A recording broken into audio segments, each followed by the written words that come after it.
leg, then Buster's Mistake and Monaco Lady as they run towards the home turn. 450 metres left to go. Mooncutter shows the way, a length in front. Petruccio second and Gold Orm going up strongly, but a bit wide on the track. Followed by Lady Murlong, Nebraska Nick next, and then Aspion on the inside. Grand Cindy, Canny Lass running on fairly well, and then Galaxy's Pride. Ray's Sail is back about midfield, 250 metres to go. Gold Orm swooped up on the outside to go to the lead. It's Gold Orm almost a length in front of Petruccio, Mooncutter. Canny Lass is making up ground with Ray's Sail on the outside. Gold Orm in front of Petruccio, leads by a length. Ray's Sail is flashing home at the end. Gold Orm just in front. Ray's Sail lunged. Oh, gee, it's close. This is tight, very tight between Ray's Sail, the outside, and Gold Orm. Third, Canny Lass. Shamrock Miss scored her third win in the space of 10 days in the first leg of a winning double for trainer Norm Stevens, former jockey Whimper Stevens, now really going great guns as a trainer. Shamrock Miss, she rocketed the last 50 metres, didn't look really 100 to 1 chance at that stage, but Kerry Smith had ridden her perfectly and she was able to just get home in time from No Charity and final result. Well back is Sentence, Normandy Bay next on the outside, then a Hellstead and Ace Toner's last. 650 metres left to go, and the leader final result kicked away, 2 in front of Gay Gazelle, Banshee Arrow, and then Far Galaxy, Snowcapped is next on the inside, followed then by Girl Talk, picking up ground, Solitary Queen, and then Blue September, Blue Silhouette, Shamrock Miss. Well back in the field is Ace Tone, and then Princess Regal, 350 metres to go. Final result, the leader still clear, 2 lengths in front, Banshee Arrow battling on fairly well, Far Galaxy down the outside, No Charity picking up ground, and then Shamrock Miss and Solitary Queen, 150 metres out, final result, just the leader, Banshee Arrow now having a crack at final result, No Charity, and Shamrock Miss is flying. Look at her, she's coming home right over the top of them, and she got up to win it. I'd say she's won it by a nose, Shamrock Miss. Shamrock Miss has just beaten No Charity, tied for third. Flashing home was Hellstead there in a photo with final result. Well, there wasn't much in it, but Shamrock Miss chalking up the hat-trick there. The third event, one of the best restricted performances we've seen in Brisbane for some time, and the Victorian Rocky Mack scored under 57 kilos. It was a length and a quarter at the finish, but it should have been a lot more. He balked at the winning post and conceded about 2 lengths. Joined by Blazing Keel, and they're going stride for stride at the moment. 2 clear of Montecito and Barbara's Boy. Another 2 lengths to Bartlett on the inside of Grand Thunder, and then Assan's Rocky Mack, the rails, Kayaru's Kid. Further back came Captain Comoran, then Java on the outside of King Hunter, Torvik and Black Roman. Straightening up, 400 metres left to go. Prince Ashler and Blazing Keel, they're locked together. Montecito's a length away third. Marnie's the first to get anxious. He's gone for the whip now on Prince Ashler, and Blazing Keel has got his nose in front. Montecito's running on strongly, and here comes Rocky Mack right down the outside. Kayaru's Kid is coming home fast, and Assan's is putting in a run, but the top weight swept to the lead. Rocky Mack, he's a length and a half clear of Kayaru's Kid and Assan's. Oh, he ducked out badly. He ducked out very badly, Rocky Mack. He had to stop riding him, straighten him up, and he's too good for them. Rocky Mack wins it by a length and a half. Kayaru's Kid second, Assan's probably third. Very smart sprinter, Rocky Mack, and I think he's one you should follow at his next couple of starts here in Brisbane. Fourth event was the first club novice, and it was Norm Stevens again to give him a winning double when Copper Flyer and Len Hill scored here. Lovely ride from Hill. He had the horse quickly on the move, settled in the box seat and challenged at the right time in the straight to just hold off Project. And then Fairy Planet Ballet Master starting a run. Main Fusilier on the inside, then It's a Ripper. Project now starting to pick up ground, followed by Luck Joes, who's a bit wide. Gold Signet, Lord Jester, then Raffinee. It's lunchtime well back with Silver Style, and then Smokey's Claude and Sheer Force. Around the home turn, 400 metres left to go. Over the downs, loomed up on the outside to hit the front, but is tackled immediately by Copper Flyer. Main Fusilier running on strongly, so is Zip Off. Bolzano right down the outside. Project is going for a run in the middle. It's a Ripper battling on fairly well, and then Fairy Planet. Plenty of chances with 100 metres to go. Copper Flyer's just in front. Project is flying home at the end. Main Fusilier the outside. Copper Flyer just in front. They hit the line. Yes, he's won it. Copper Flyer first. Copper Flyer beat Project. Main Fusilier in a photo for third. It's lunchtime. Zip Off. Copper Flyer just holding on to take out the fourth yesterday. We'll come back after this break and have a look at the Castlemaine Gold Cup, Peter Cook and Rushcutter.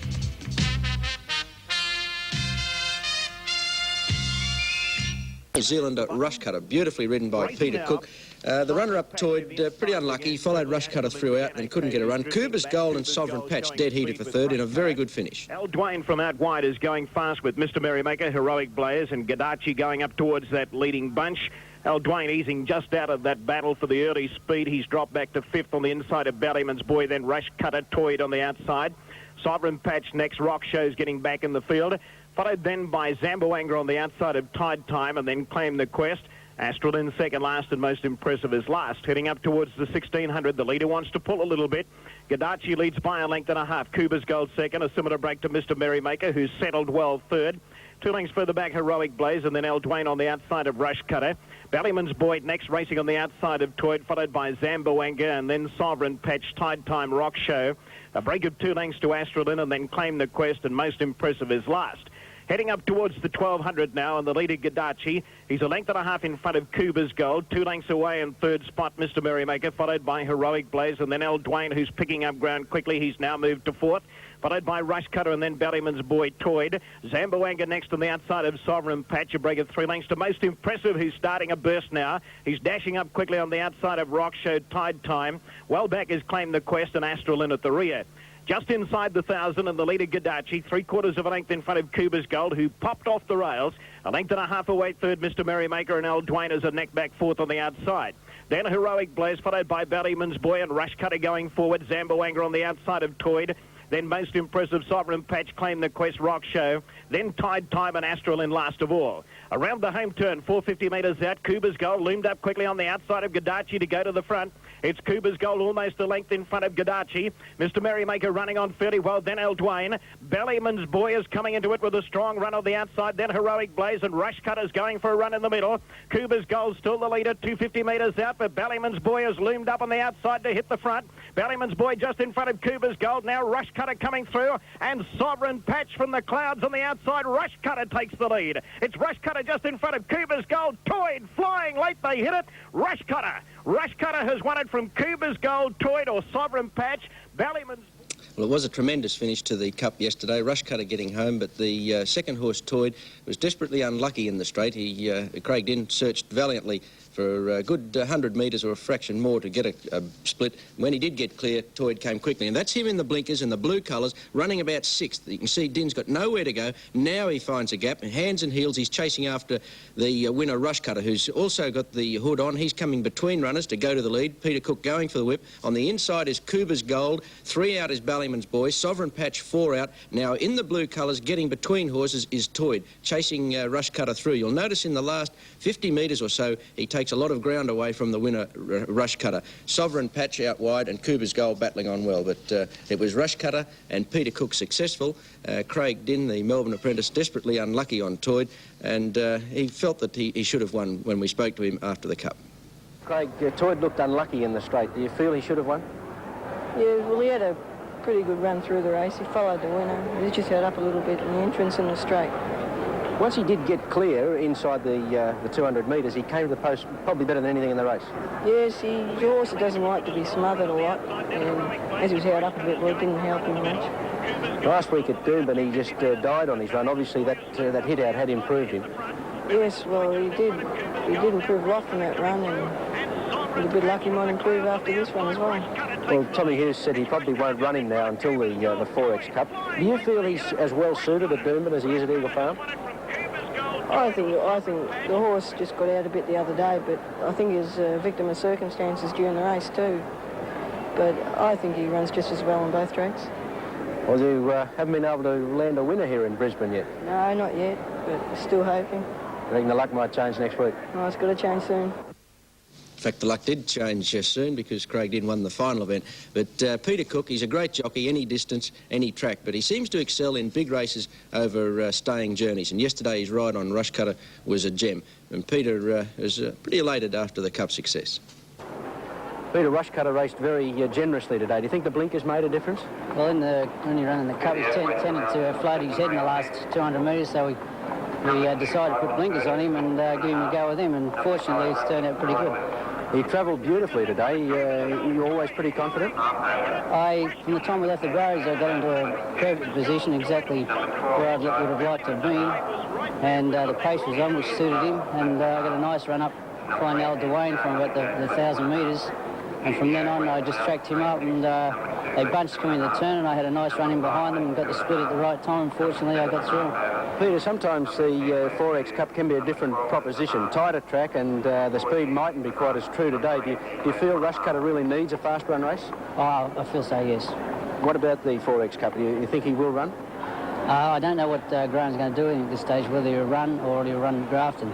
So I just have to wait until I see when I hear from him. You obviously would consider him, though, as a cup mount. Oh, yes, most definitely.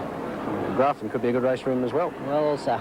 Might get the 2. Well, it's even better still, isn't it? Good on you, Pete. Thanks very much. Thanks very much, mate.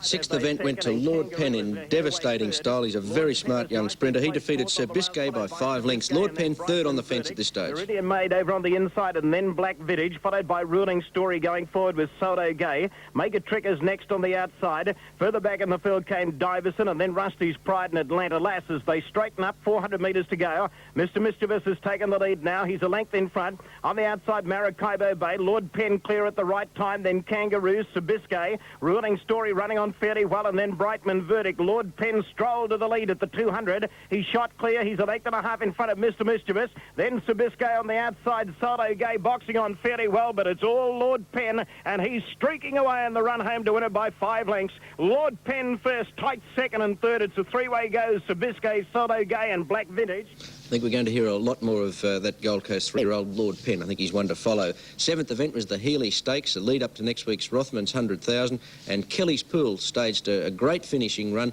to just snatch victory. He's certainly a most improved horse. He defeated Port Inn and Bankcoin, the 3-year-old, battled on strongly for third. Free showing dash early. Gaelic Chief began nicely, and so did Mr. Magic and Goldfield.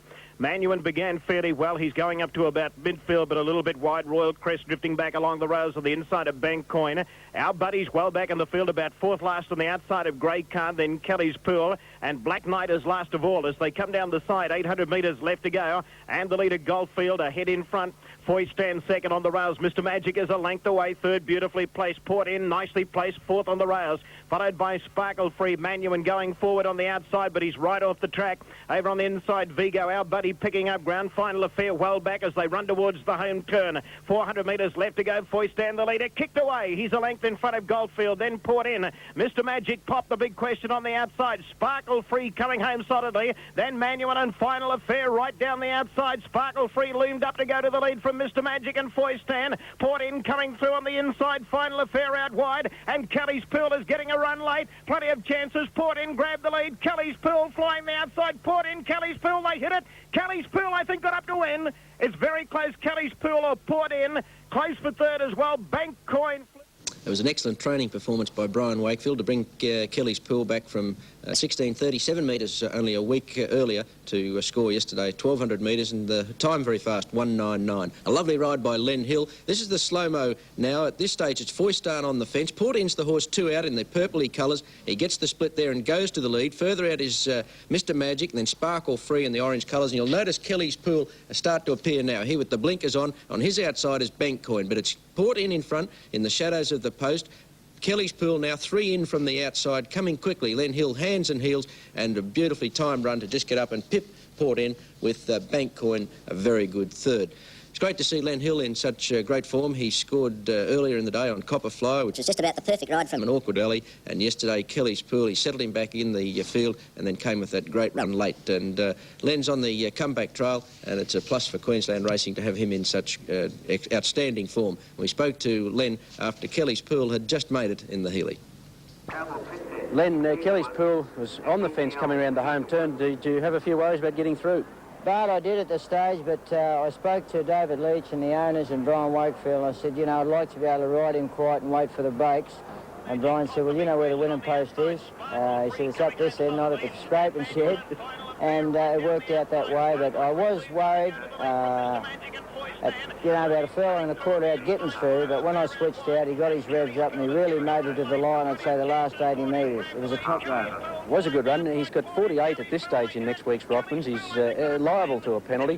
What would you like to see him get? I'd like to see him get 50, Bart. Otherwise, I might have to get the saw out and cut a leg off. But 50, if he gets 50, I'd say I'd definitely ride the horse. Well, you're riding in great form at the moment. A winning double, though. You were successful earlier on Copper Flyer, and it's been a successful comeback. Yeah, Bart, it's what you wrote in the paper might start to come true now. Well, next week it just put the icing on the cake. Rothmans 100,000. It'd be lovely, Bart. It'd be really nice. It'd really get me motivated, tip-top.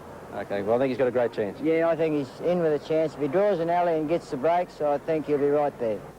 This is the final event. The members' welter went to Purple Maze, the Sydney filly, and this gave Craig Dinn his first success in Brisbane when she defeated Vitmiel and Mr. Trick, who flashes home. Dropping out of it. Vitmiel is next on the inside, then Northern Beam, Royal Raban, Ripper Risk starting a run, and then Mont Eagle, and Mr. Trick is still back last as they run around the corner. 400 metres left to go. Carnarvon Bridge clear, 2 lengths in front of Alinjabon, and Purple Maze coming home quickly on the outside. Then Vitmiel, Dancing Man, Northern Beam, and getting closer, 250 to go. Purple Maze swept up to go to the lead from Carnarvon Bridge. Then Alinjabon, Vitmiel, and getting closer on the outside. Purple Maze the leader, a length in front of Alinjabon and Vitmiel. Then getting closer, and Mr. Trick rattling home at the end. Purple Maze in front, stopping. Vitmiel lunging, they hit it. Purple Maze.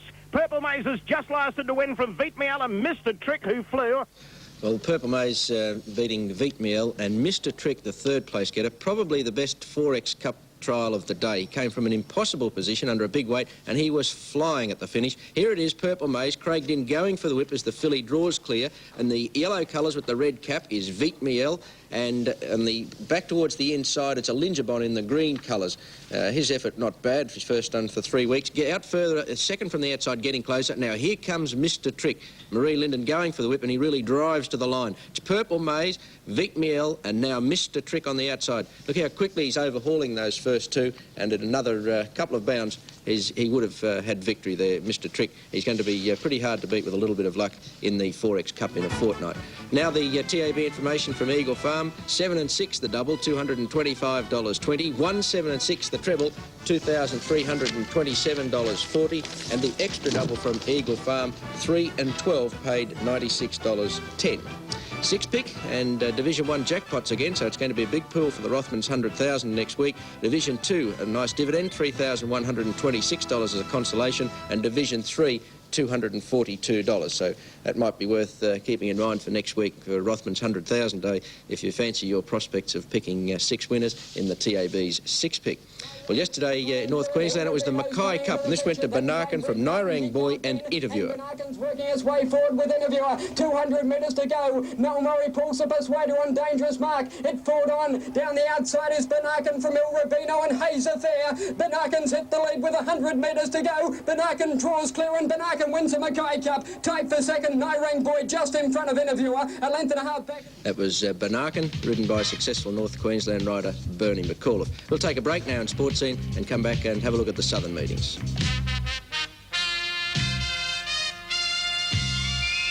Quinella, the first race, Bob. Yes, fortunately for the punters, it was the right way too. The favourite Whimper just defeating Dandeliera, who had admirers to start 4-1, but it was the favourite backers who were cheering.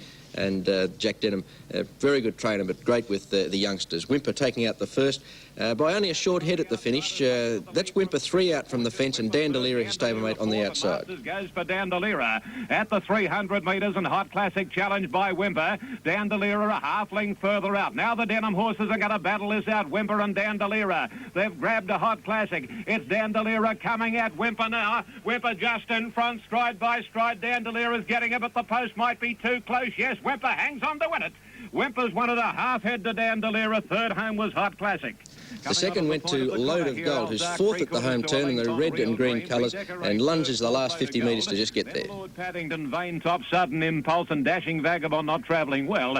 Real Dream after Alzark and heads it off coming to the 300. Lode O Gold a length further away and then Redecorate. Now Zab's gone for the whip on Real Dream. It passes the 200. It's being taken on by Lode O Gold. Redecorate third. Lode O Gold bridging the gap on Real Dream. Lode O Gold on the outside, maybe going a shade the better. It is. It gains the upper hand and it goes away. And on the line, it's Lode O Gold, about a half length clear on Real Dream. Third position to Redecorate. Deboys came off a wide barrier to share the lead at the home turn, kicked away at the 300 metres and comfortably held off Diamond Treasure. Diamond Treasure out 3 deep on the rails on Bended Knee, then Romantic Spirit behind those next, Birthday Cake, Truth and Honour, and Farris King badly cluttered away, but Deboys shot clear, and racing to the 200 metres, Deboys about 2 lengths Diamond Treasure, Inconceivable third, and then Farris King into the open, but Deboys in front, 150 out. The second horse is Diamond Treasure, making a good race of it with Deboys, but Deboys is going to be too good, and Deboys has beaten Diamond Treasure. Karma Cruise on the inside with Inconceivable and Farris King in a photo for the minor. Bart Cummings and Jim Cassidy combined for the win of Rosa Linda in the fourth, flashing home from well back in the yellow and green colours on the extreme outside. Scotch Hayes getting up on the inner, plenty of room for Sparkling Century, and looking for the run Premier Flight, followed by Fancy Bree and Duchess of Alba, then Rosa Linda right down the outside, finishing quickly. Scotch Hayes takes the lead, 150 to go. In second, Posse Retail, Premier Flight getting out, and then Rosa Linda, but Scotch Hayes the leader. Rosa Linda is flying down the outside. Yep, I reckon she might have just got there. I think Rosa Linda might have just beaten Scotch. And Longa didn't show too much up here this winter, but back in his Sydney surroundings, he was too good in the Ford Cup to defeat the Brass Band and Trick Gold. Favourite 4 wide is Don Bosco. Marfooter looking for the gap between them, and Longa trying to get through the same opening, and Marfooter got shunted back as Longa burst through, and they come to the 200, and Longa strode clear of battle action, followed then by Zephyr Time. Marfooter became unbalanced, and at the head of the others Trick Gold and Don Bosco. But it's all Longa here, and Compton works hard. Longa races away from Brass Band and Trick Gold, and it's Longa's Fury Ford McKell Cup. Longa's beaten Brass Band and Trick Gold. Then battle action, Marfooter, Don Bosco's Darker Sky. Southport in the grey colours, about 5th at the home turn, landed a big plunge to take out the 6th. On the inside of Shoeman Shoe, and 1 to Southport, So Different, 2 My Made 0, and Captain Melody's last around the bend, and Meticulous joins Darker Sky. Shoeman Shoe comes at the pair of them, and behind them Southern Blaze, and then Southport and So Different. 300 to go. Meticulous and Darker Skies having a great battle. A length on Southern Blaze, followed by Southport now, but putting his best foot forward. He's coming quickly, Southport. Southport raced up to head Meticulous and Darker Skies, and Southport is driving away now, and Southport to the line and wins it by just on a length to Darker Skies and Meticulous. Then Southern Blaze, Shoeman Shoe, My Made 0, So Different, and last 600 to go. 7th went to Beau Kingdom, who's racing in great form at the moment, defeat Wholesale Boom, who didn't have much luck, 3 wide in front most of the way. Home corner, Wholesale Boom on a limb 3rd. After one, the Alchemist, followed by Pulsane on the inside. A length further back in the field, Fairy Prince going up on the rails from Shadaminio. Now here's Beau Kingdom getting into the open. They race past the 300. Wholesale Boom and Swift Interest grab Silver Lay. Beau Kingdom battling on under his big weight. Here he comes now. The Alchemist behind it. Beau Kingdom raced up to Wholesale Boom. Beau Kingdom on the outside takes the lead, and away goes the favourite, and isn't he improved? A big performance by Beau Kingdom to beat Wholesale Boom. Dead heat 3rd, we've got on the inside McCluskey with the Alchemist. Thrilling finish to the final event with Prince Mundo just getting there in the last hop from Wing Commander. Whiskey Toddy went via the Cape, and as they come round the corner, Wing Commander holds a big lead. 2.5 to 3 lengths on Noskia's Choice. 2 to Prince Mundo, pulling out now. Trying to hold him in the pocket is King Kiev, and then Rainbow Reward and Tony Zamora. Wing Commander gallops past the 200 metres to Noskia's Choice. Then Prince Mundo and King Kiev, but it's Wing Commander at the 120, a length and a half Noskia's Choice. Here's Prince Mundo warming up now. He's coming quickly. Wing Commander still in front. Prince Mundo's diving at him, and oh, gee whiz, he might have got him. Deceptive finish there, but Prince Mundo did get the photo verdict. Now the TAB information from Rose Hill. 5 and 1 the double, $82.90. 16, 5 and 1 the treble combination, $828.90. And the extra double from Rose Hill, 2 and 8, paid $18.10.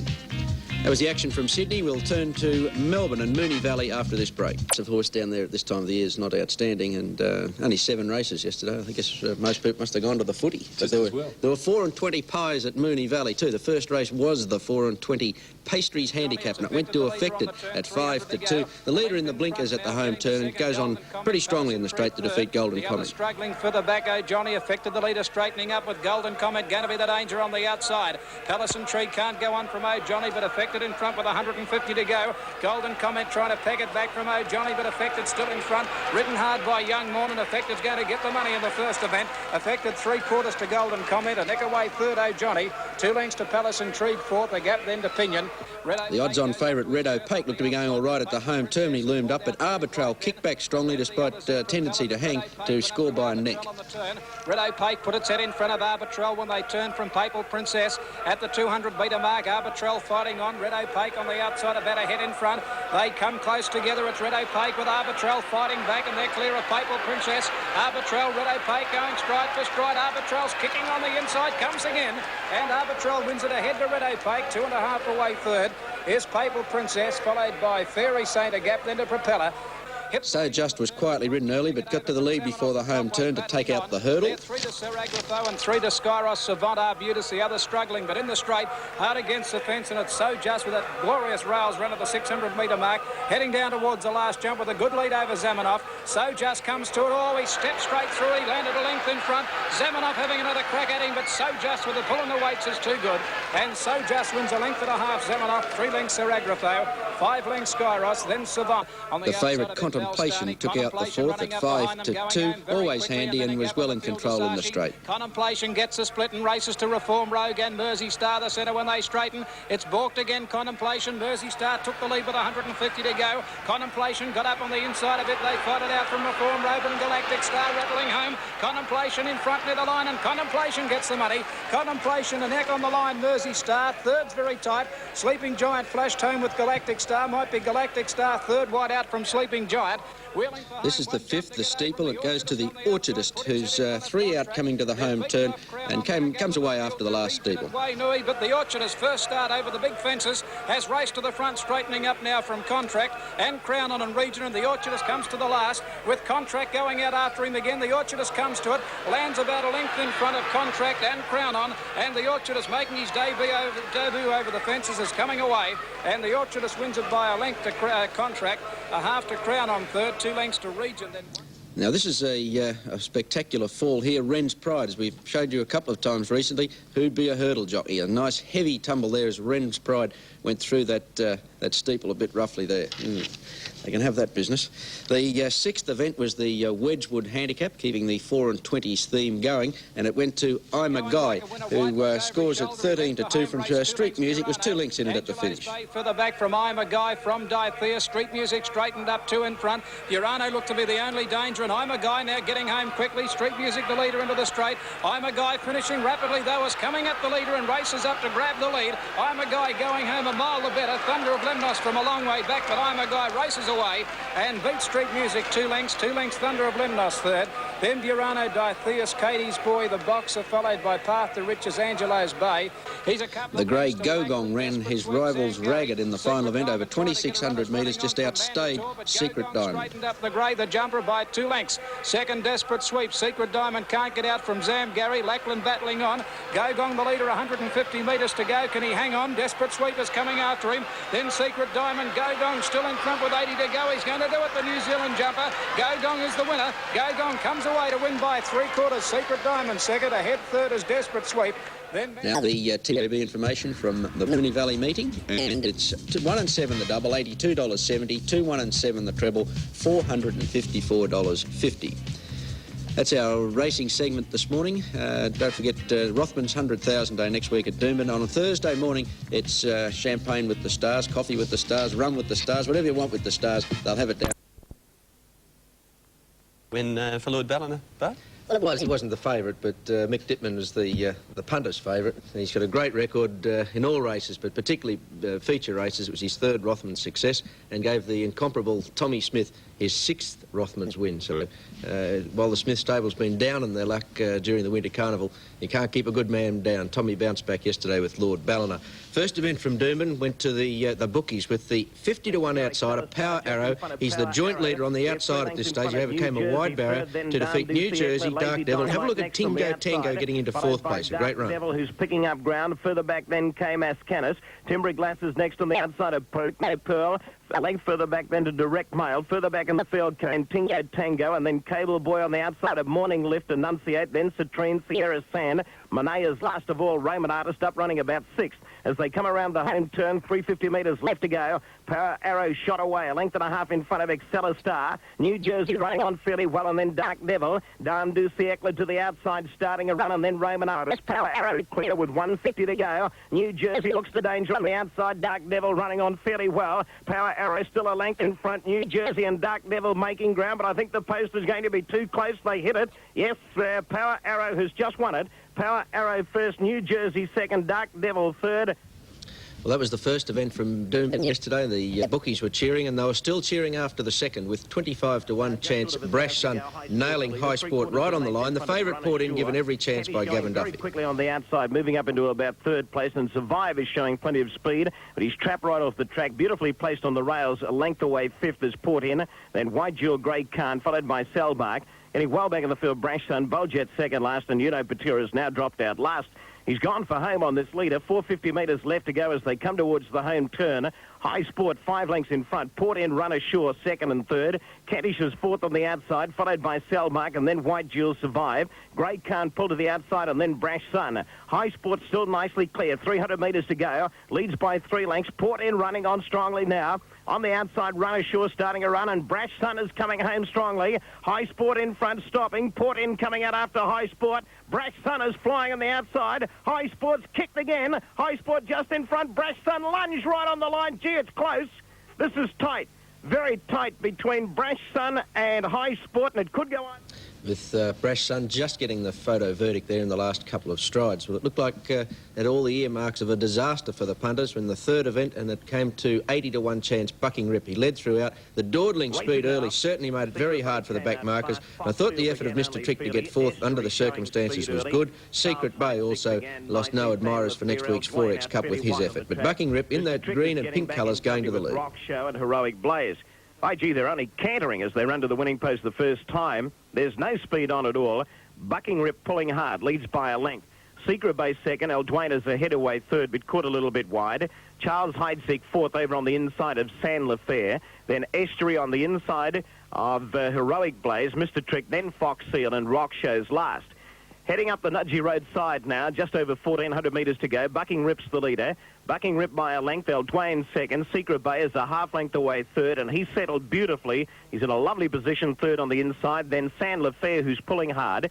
Charles Heidsieck next, and then Heroic Blaze. He's not happy with the speed, so Heroic Blaze is sliding up on the outside. Then Estuary on the inside of Mr. Trick. About 3 lengths then to Rock Show, and Fox Seal is last. Running along the back, heading up towards the 1,000. Bucking Rip, a length in front of Elduena. 3/4 of a length away third, Secret Bay. San Lafair a length back fourth. Then Heroic Blaze on the outside. Charles Heidsieck midfield on the rails. And then Estuary, who's picking up ground in the middle. 2 lengths then to Mr. Trick. 3 lengths then to Rock Show. And a neck off last on the inside, Fox Seal. Just short of 800 metres to go. Bucking Rip leads the way, a length in front of Elduena. Secret Bay is a length away third on the inside of San Lafair. Heroic Blaze is hard-ridden now. There's more speed on at this stage, followed by Charles Heidsieck on the inside of Estuary. Then Mr. Trick, Rock Show, and Fox Seal still last.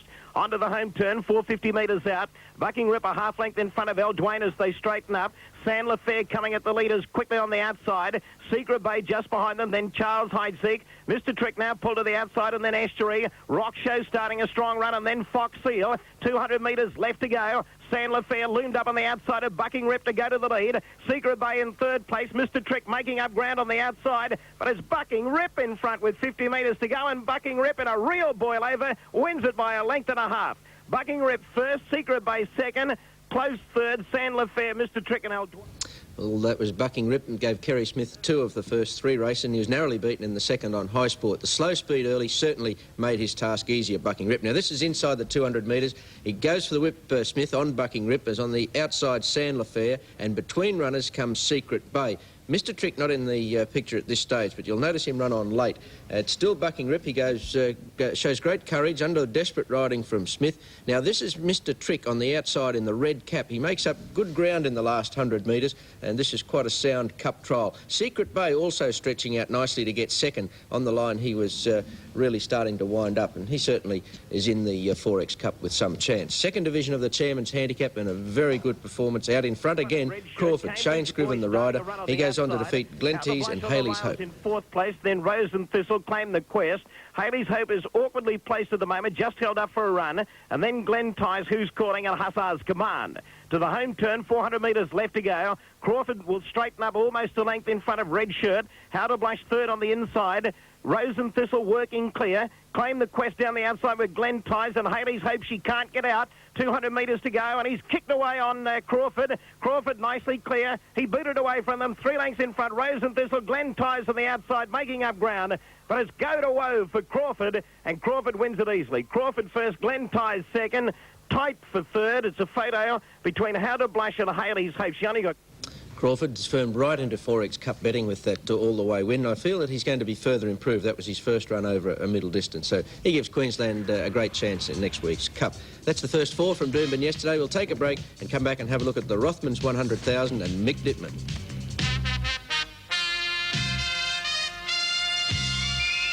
Race 5 in our Doomben review, it was the Rothmans 100,000, and Lord Ballina was rated by many a good thing beaten in this sprint last year. He was slowly away. Well, Mick Dittman made sure he was one of the first to begin yesterday. He settled midfield, just about the perfect ride from Dittman to score on Lord Ballina. Princess Tiber, the Queensland mare, a very gallant second. Both began brilliantly. Peach Choice going fast. And Foystan accelerating right up along the inside now. Peach Choice just copped a bit of a bump there. Cold Pack began okay. He's going to settle about fourth, and then Fixed Flash on the outside. Mr. Magic is next. Royal Crest on the rails, and Brilliant Beauty going up to about seventh on the outside. Then Princess Tiber and Lord Ballina. Sports Ruler next. Atropars caught a little bit deep, followed by Final Affair, and then a hand painted. Our buddy Kelly's Pool drifting well back with Keystador, and Mr. Ironclad is last. Just short of 800 metres to go. Foystan going keenly the leader, a half length in front of Credit again. Fixed Flash is a half length away third, but 3 wide. Peach Choice is fourth on the rails, and then Cold Pack, Princess Tiber, followed by Mr. Magic on the inside. Brilliant Beauty, Sparkle Free, Lord Ballina. Then Sports Ruler, Royal Crest, our buddy. Atropar is going to be very wide on the home turn. Keystador picking up ground, and then Kelly's Pool, Mr. Ironclad, and Hand Painted. Around the corner, 350 metres to go. Cold Pack raced up on the outside to go to the lead. It's Cold Pack about a length in front. Princess Tiber running on strongly on the outside. Lord Ballina coming home well. On the extreme outside, Final Affair is putting in a big run. Credit again over towards the rails. They've got 100 metres left to go. Lord Ballina has taken the lead. He sprinted away from them, and Lord Ballina races away to win it easily. Lord Ballina first, Princess Tiber second, tight third. Final Affair out wide with Mr. Magic. That was the Rothmans 100,000 yesterday. A magnificent ride from Dittman, and Lord Ballina bouncing back to top form. He's going to be set for the Epsom Handicap now. He probably won't run again here this winter. This is Lord Ballina, beautifully timed run by Dittman in the blue colours, and then combines great vigour at the finish with his splendid judgment throughout the race. On his outside's Final Affair, it looked as though he was going to be in the finish at the 200. He just died slightly on his run. It's Princess Tiber in the white colours, clinging on to second place, and old Mr. Magic in the yellow colours. He's rising 10 years of age, but there he is with a late burst to just get third place ahead of Final Affair. And Credit again, the lightweight, hung on very well to finish fifth. Well, Shane Scriven had a little bit of a mixed day. He scored in the fourth event on Crawford. He was runner-up on Princess Tiber in the Rothmans 100,000. He didn't offer any excuse for her defeat. She was probably beaten on her merits, although she was a little awkwardly drawn at the start. But Shane was pretty pleased to still finish in the placings in the big sprint. Shane, did you feel you had any bad luck at all on Princess Tiber? Not so much bad luck, but she didn't really have the run of the race. But I didn't run in any dead ends, and we had a free-flowing race. Did you give yourself a winning chance halfway down the straight? At the top of the straight, I thought we had the money, but getting towards the end, I knew she'd had enough.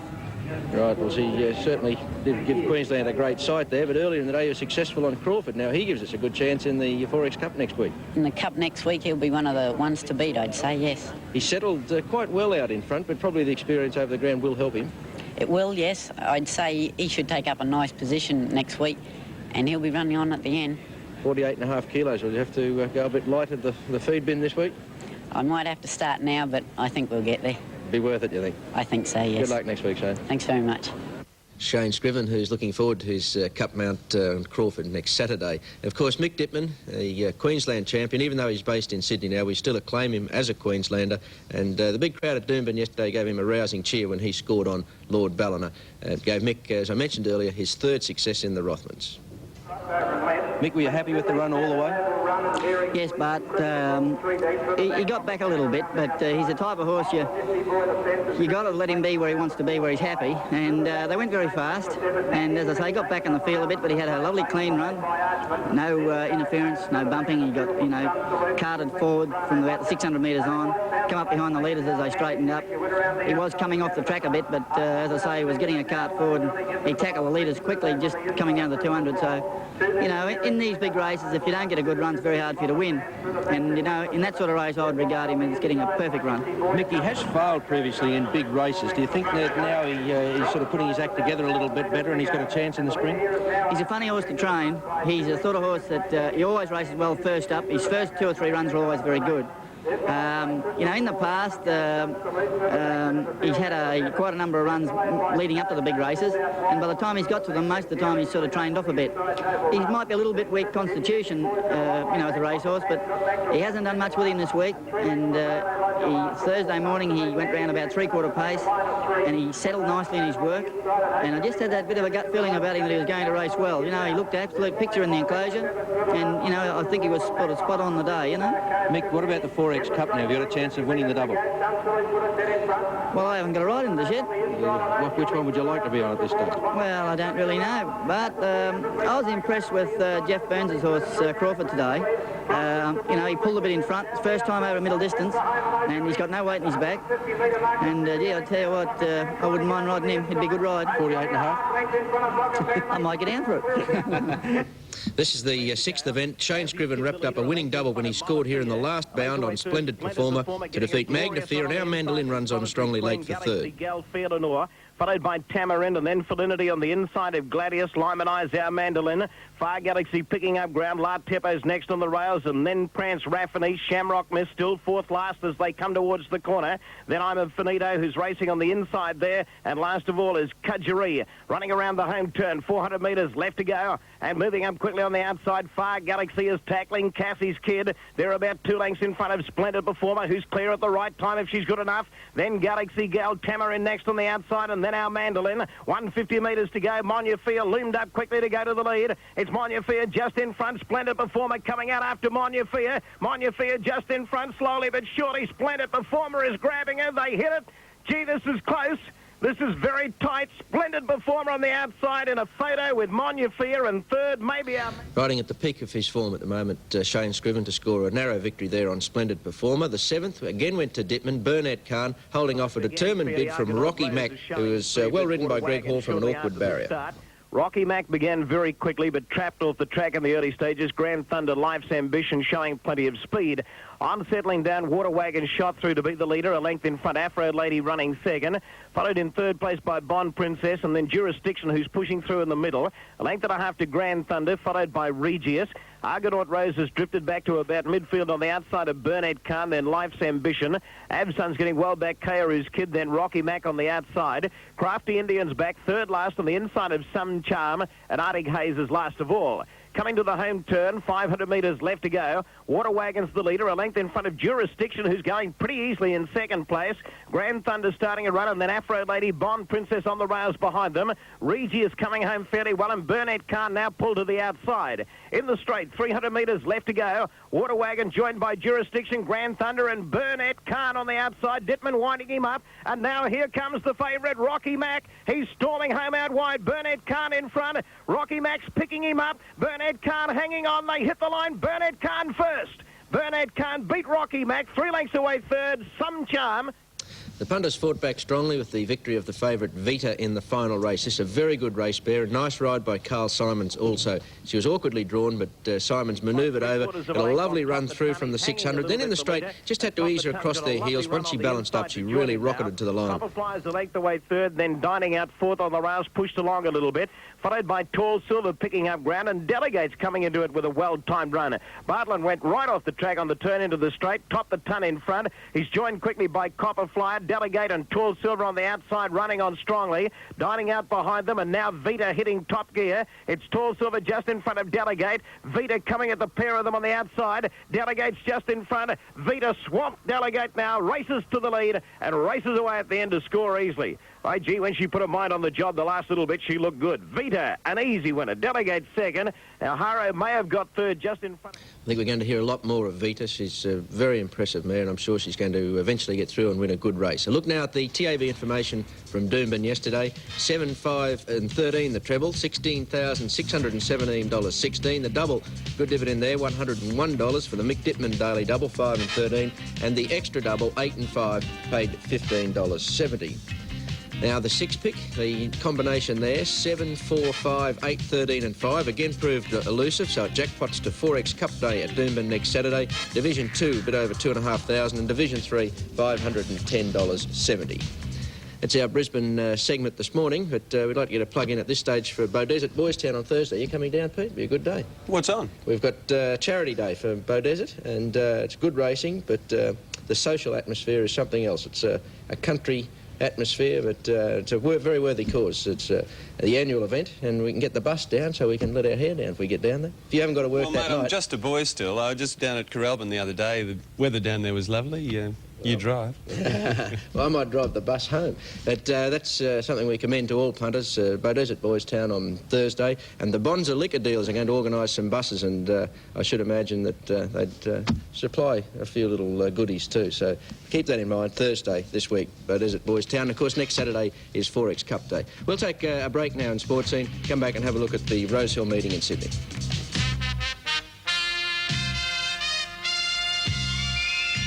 Today in Sydney, and what was the weather like down there? I didn't actually see it yesterday. Oh, it was pretty good. They've had a bad run with tracks in Sydney, but yesterday it was good, and I've got one for you to follow. Peter, yeah? Chilada, the first race winner. This is a very, very smart youngster. Came from well back. You'll notice in the green colours, even at the 200 metres, Chilada was standing up a big start, came to the outside and really rocketed to the line. About fifth last as they turn the corner where Golden Prince swept to a clear-cut lead. Comes by the 300, a length and a quarter on La Panessa, the immediate challenger. A length third, Rossfield, then Sparkling Time, Cool Nip, followed at the head of the others by Prince Invader. And pretty wide out is Chilada and all in a name, but La Panessa's drawn clear. Prince Invader in hot pursuit. Here's Chilada whittling down on the outside the margin of La Panessa. Chilada's going to get up. By golly, it can get to the line around the corner. Second went to Best Half. You'll notice in the blinkers right on the outside. Gets up in the last couple of hops to nail Fix the Date. Jump to Glory, Best Half. And then a gap to Lethal. They've caught Steal a Steal. Fix the Date raced up to go to the lead now. Noble Sun weaving a passage nearer to the inside. Best Half comes into it. Best Half after Fix the Date. Noble Sun the inside. Then Young Charger. Fix the Date is the leader from Best Half, trying to pick him up. Fix the Date just in front. Best Half's going to get him, however. Best Half has beaten Fix the Date. Third went to the 20-to-1 chance Retell, who was sixth at the home turn. Claimed the lead is about 150 metres out and won decisively from Falkland. Starting to hang from Lurching and Retell. Then Falkland on the outside. Marlazetta weaving a passage nearer to the inside from Universal Lady. They're closing in on Aramet. Here's Retell racing up to Aramet. Carl pulls the whip on Aramet. I don't think there's a lot there. Retell and now Falkland, but Retell is drawn to the front. Falkland won't pick up Retell, and Retell goes to the post and wins at a length and a quarter. French Colonial, a grey horse with the green colours, puts in a determined run, hit the front about 50 metres out in the fourth and defeat Meticulous. Called upon by Little Bravado. Wonder So Different, and then Space Lab weaving clear from Mount Tambu, looking for a run and a gap. French Colonial at the 200 metres now, and Meticulous is after Southern Blaze and Space Power. Mount Tambu, Minstrel's Joy, French Colonial behind those. Space Labs coming into it too. Meticulous grabbed by French Colonial on the outside. French Colonial going home too well, and French Colonial wins it. Fifth went to Jimmy Cassidy on Gold Sabre, the widest runner in the straight, and a very powerful finish. The favourite on stage, pulling to the outside from Linga Longa, fortunately, Handsome Air, and Gold Sabre making a run at them. Coming to the 250, Bifolk and Folsom just in front, but Gold Sabre swooping up, Linga Longa getting clear. On stage can't go on, but Gold Sabre, and Gold Sabre's drawn a length and a half Linga Longa and safely holding him at the moment. A long margin to Fairy Prince, but it's all Gold Sabre, and Gold Sabre goes on and wins it easily. Cassidy made it two in a row and he scored on Indian Raj, a nicely timed finish to hit the lead inside the 200 metres and went on with the job under the whip. Way through, and behind those Indian Raj, and then at the head of the others Tropical Prince. At the 300 metres, Bailup getting a clear run, joins Rising Fear. Here's Indian Raj, and Indian Raj quickly collared Bailup and Rising Fear. And at the 100 metres, it's Indian Raj a half length in front of Bailup and holding him. Then Rising Fear and Epo, but Indian Raj is going to be much too good, and he's striding away.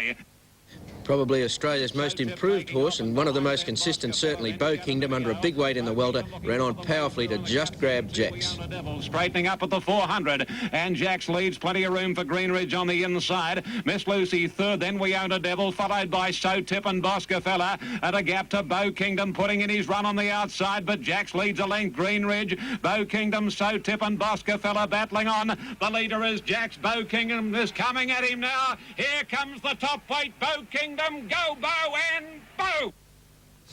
Final event went to the 2-to-1 favourite, Stately Queen. She was always handy, eases around the two leaders, and Hands and Heels just arrived from Gaelic Waters. Stately Queen hooked out to make her run, followed by Roman Song and then Magic Contract and Lady Be Mine coming to the 200 mark, and Gaelic Waters and Rose Diamond are joined by Stately Queen, and the three of them are having a titanic tussle with 100 to go. Gaelic Waters and Stately Queen are going to fight it out. Stately Queen and Gaelic Waters, they're coming to the line locked together, with Stately Queen doing best, and Stately Queen beat Gaelic Waters. Now, the 8 events from Rose Hill yesterday, now the TAB information. And it wasn't? It was. 8 and 1, $92.90 the double. 9, 8 and 1 the treble, $1,025.90. I think you'd call that a false start. We'll take a break now and come back and have a look at Flemington, where there's some spectacular action.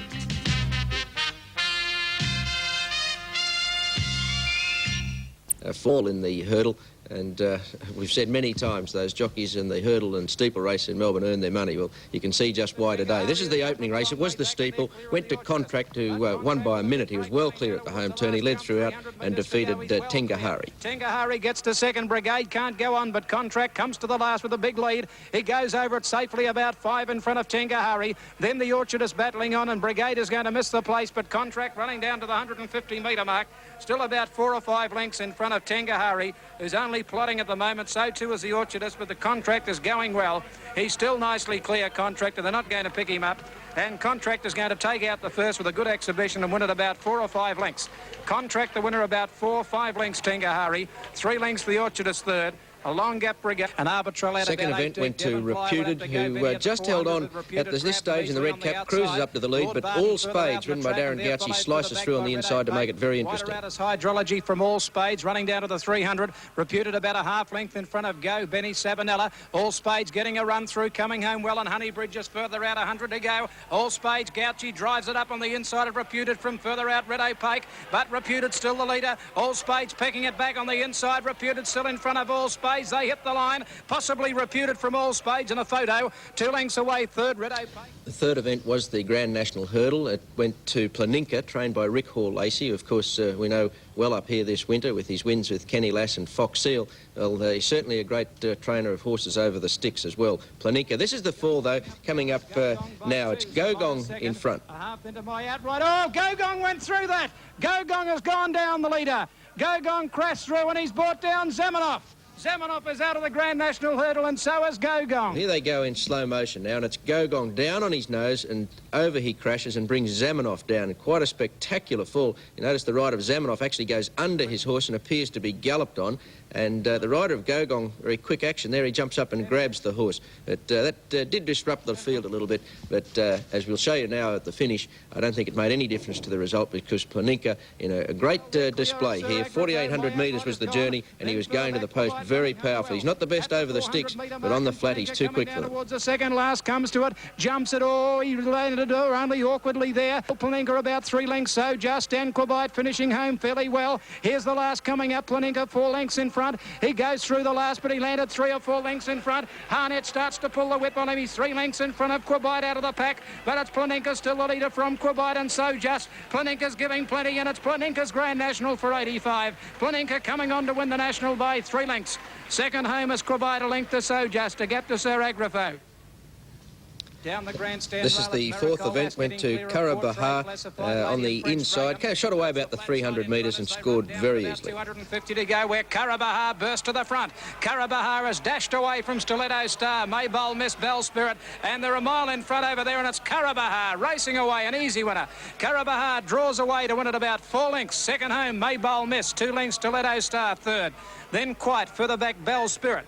Jagger. Model Sun was always in control on the inside section. Ridden right out, he defied many challenges to score decisively. From Sword and Lad and Ben Farris. They come down with about 300 metres to go. There's not much between the two divisions. Model Sun over on the inside, being tackled by Vera's Boy, Kingston Lane and Jagger. Yes, the flat sider in front. Model Sun the leader. Vera's Boy coming after it quickly. Model Sun still in front though, and Model Sun is going to get the money. Model Sun has scored about 3/4 Vera's Boy. Might be Jagger third, ahead of Kingston Lane, and they're followed by Hewson. In the top finish in the 6th with Mokapan scraping through on the inside to defeat O'Johnny in the last bound. Johnny further out, Crystal Mall and Mokapan starting to run on at the 300-metre mark, and over on the inside O'Johnny bursts through now to grab the lead from Crystal Mall and Reckless Effort down the outside. White went for home on O'Johnny at the 150-metre mark, got nearly a length now to Mokapan trying to get up on the inside. O'Johnny a half length in front of Mokapan. They fight it out clear of the others. It's O'Johnny just in front of Mokapan. Mokapan getting up on the inside of O'Johnny. By golly, it's tight. Mokapan's gone home hard on the rail. It's in the photo with O'Johnny, nothing in it. 2 lengths third may have been Sun flashing home Nifty Boy ahead of Reckless Effort. In the straight 7th, it's Greenwich Pike in the red colours, careers away inside the 200 and bolts in from IKEA, who makes up ground late. Followed by Smart Little Lady, Coral Coast Kale, then further back IKEA, and then came Arctic Wolf. But Greenwich Pike's dashed away at the 200-metre mark. She raced 3 lengths in front now, Smart Little Lady, then IKEA, Coral Coast, the other struggling. The last race course appearance, Greenwich Pike, the pony, and she's going to bolt in. Little Greenwich Pike races away to win 3 lengths to IKEA, a length and a half to Fast and Furious third, then Smart Little Lady, Coral Coast, Cynical... Harry White in a dashing all-the-way ride here on Cassins to take out the final race and land some big bets, 10s into 6s. Ravala, Secret Bouquet, and now Brown Ripper going out after Cassins at the 250-metre mark. They're clear of Arado and Grecian Pirate down the outside. They're the only chances, but Cassins is doing it well at the 150.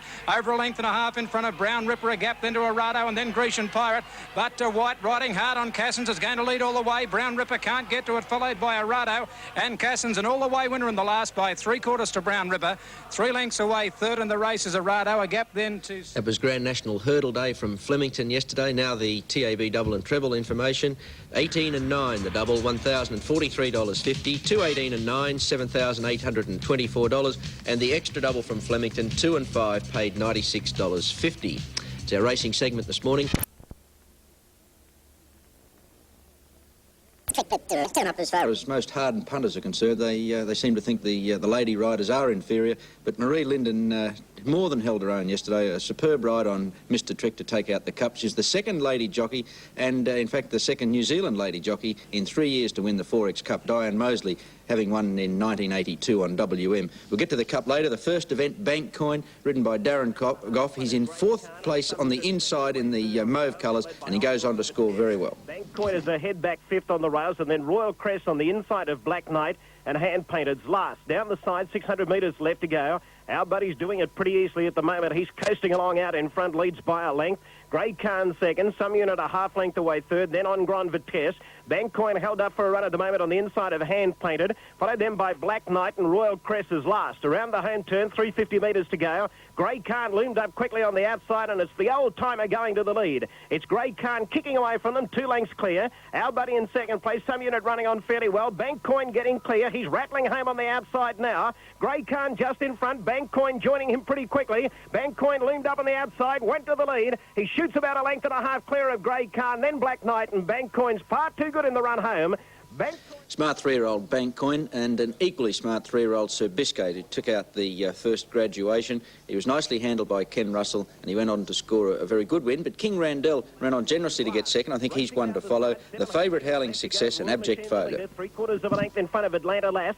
Solo Gayers ahead away third, 2 lengths to Sabiscay, followed by Bacadina on the rails, and then Frosty's pick, King Randell Raffiney, and then Black Vintage, another length and a half to Howling Success, who's hard ridden at the moment, then Hale Cherie, Folkestone Bay, followed by Talk the Leg on the inside of Anchor's Pride, and Latin Myth is last. Around the home turn, 350 metres left to go. Royal Machine a length in front of Solo Gay. Sabiscay pulled to the outside, running on fairly well. Raffiney coming into it with a good run. Howling Success is back about midfield and hard ridden, giving the leaders about 6 lengths start. 150 metres to go, and Sabiscay raced to the front. Sabiscay shot away, a length and a half clear. King Randell running on fairly well, and then Royal Machine and Hale Cherie out wide, but it's Sabiscay in front as they hit the line, and he's too good for them, Sabiscay. Sabiscay first, King Randell second, tight for for third. Hale Shuri out wide in a... Well, the punters were still reeling from the failure there of Howling Success, but in the next event they were absolutely shattered when the short price favourite Lord Penn dropped back from the 800 metres. Now he's fourth on the inside.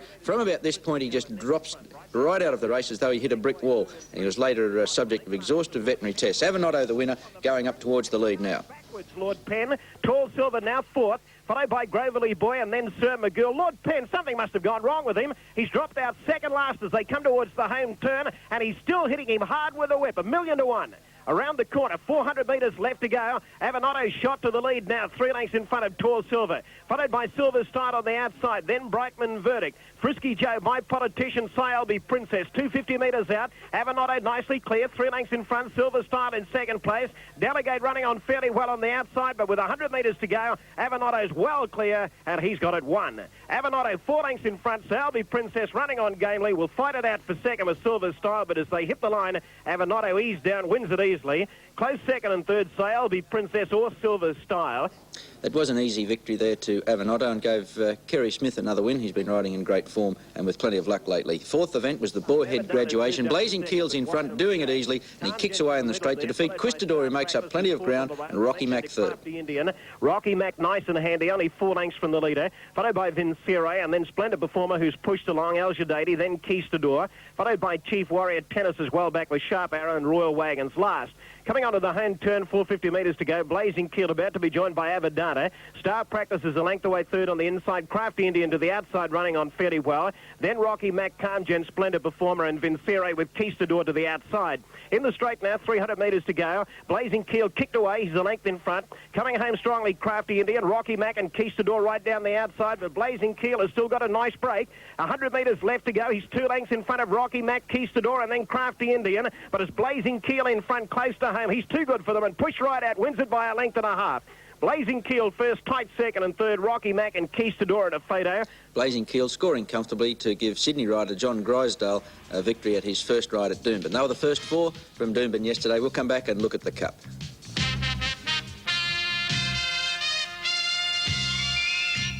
Cup, $205,000.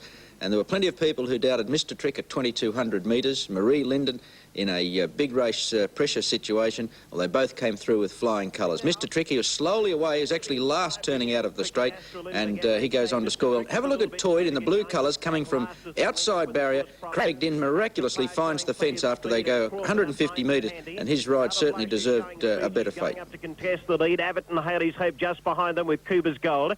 Glen Ties is a little bit wide. Rushcutter settling about 6th on the inside. Then Secret Bay, followed by Gadachi, who's midfield. Followed by San Lafair, Rose and Thistle. Toyd over towards the inside, on the inside of Astralin. Then most impressive, Hussar's Command, Sovereign Patch, Lucifer Lad, and Mr. Trickers last of all. Going to the turn out of the straight. 1,600 metres left to go. How to Blush takes over. Crawford 1.5 lengths away second. Ahead to Atrapar third on the outside. 1.5 lengths to Cuba's Gold, followed by Rushcutter on the rails. Abbott in between horses.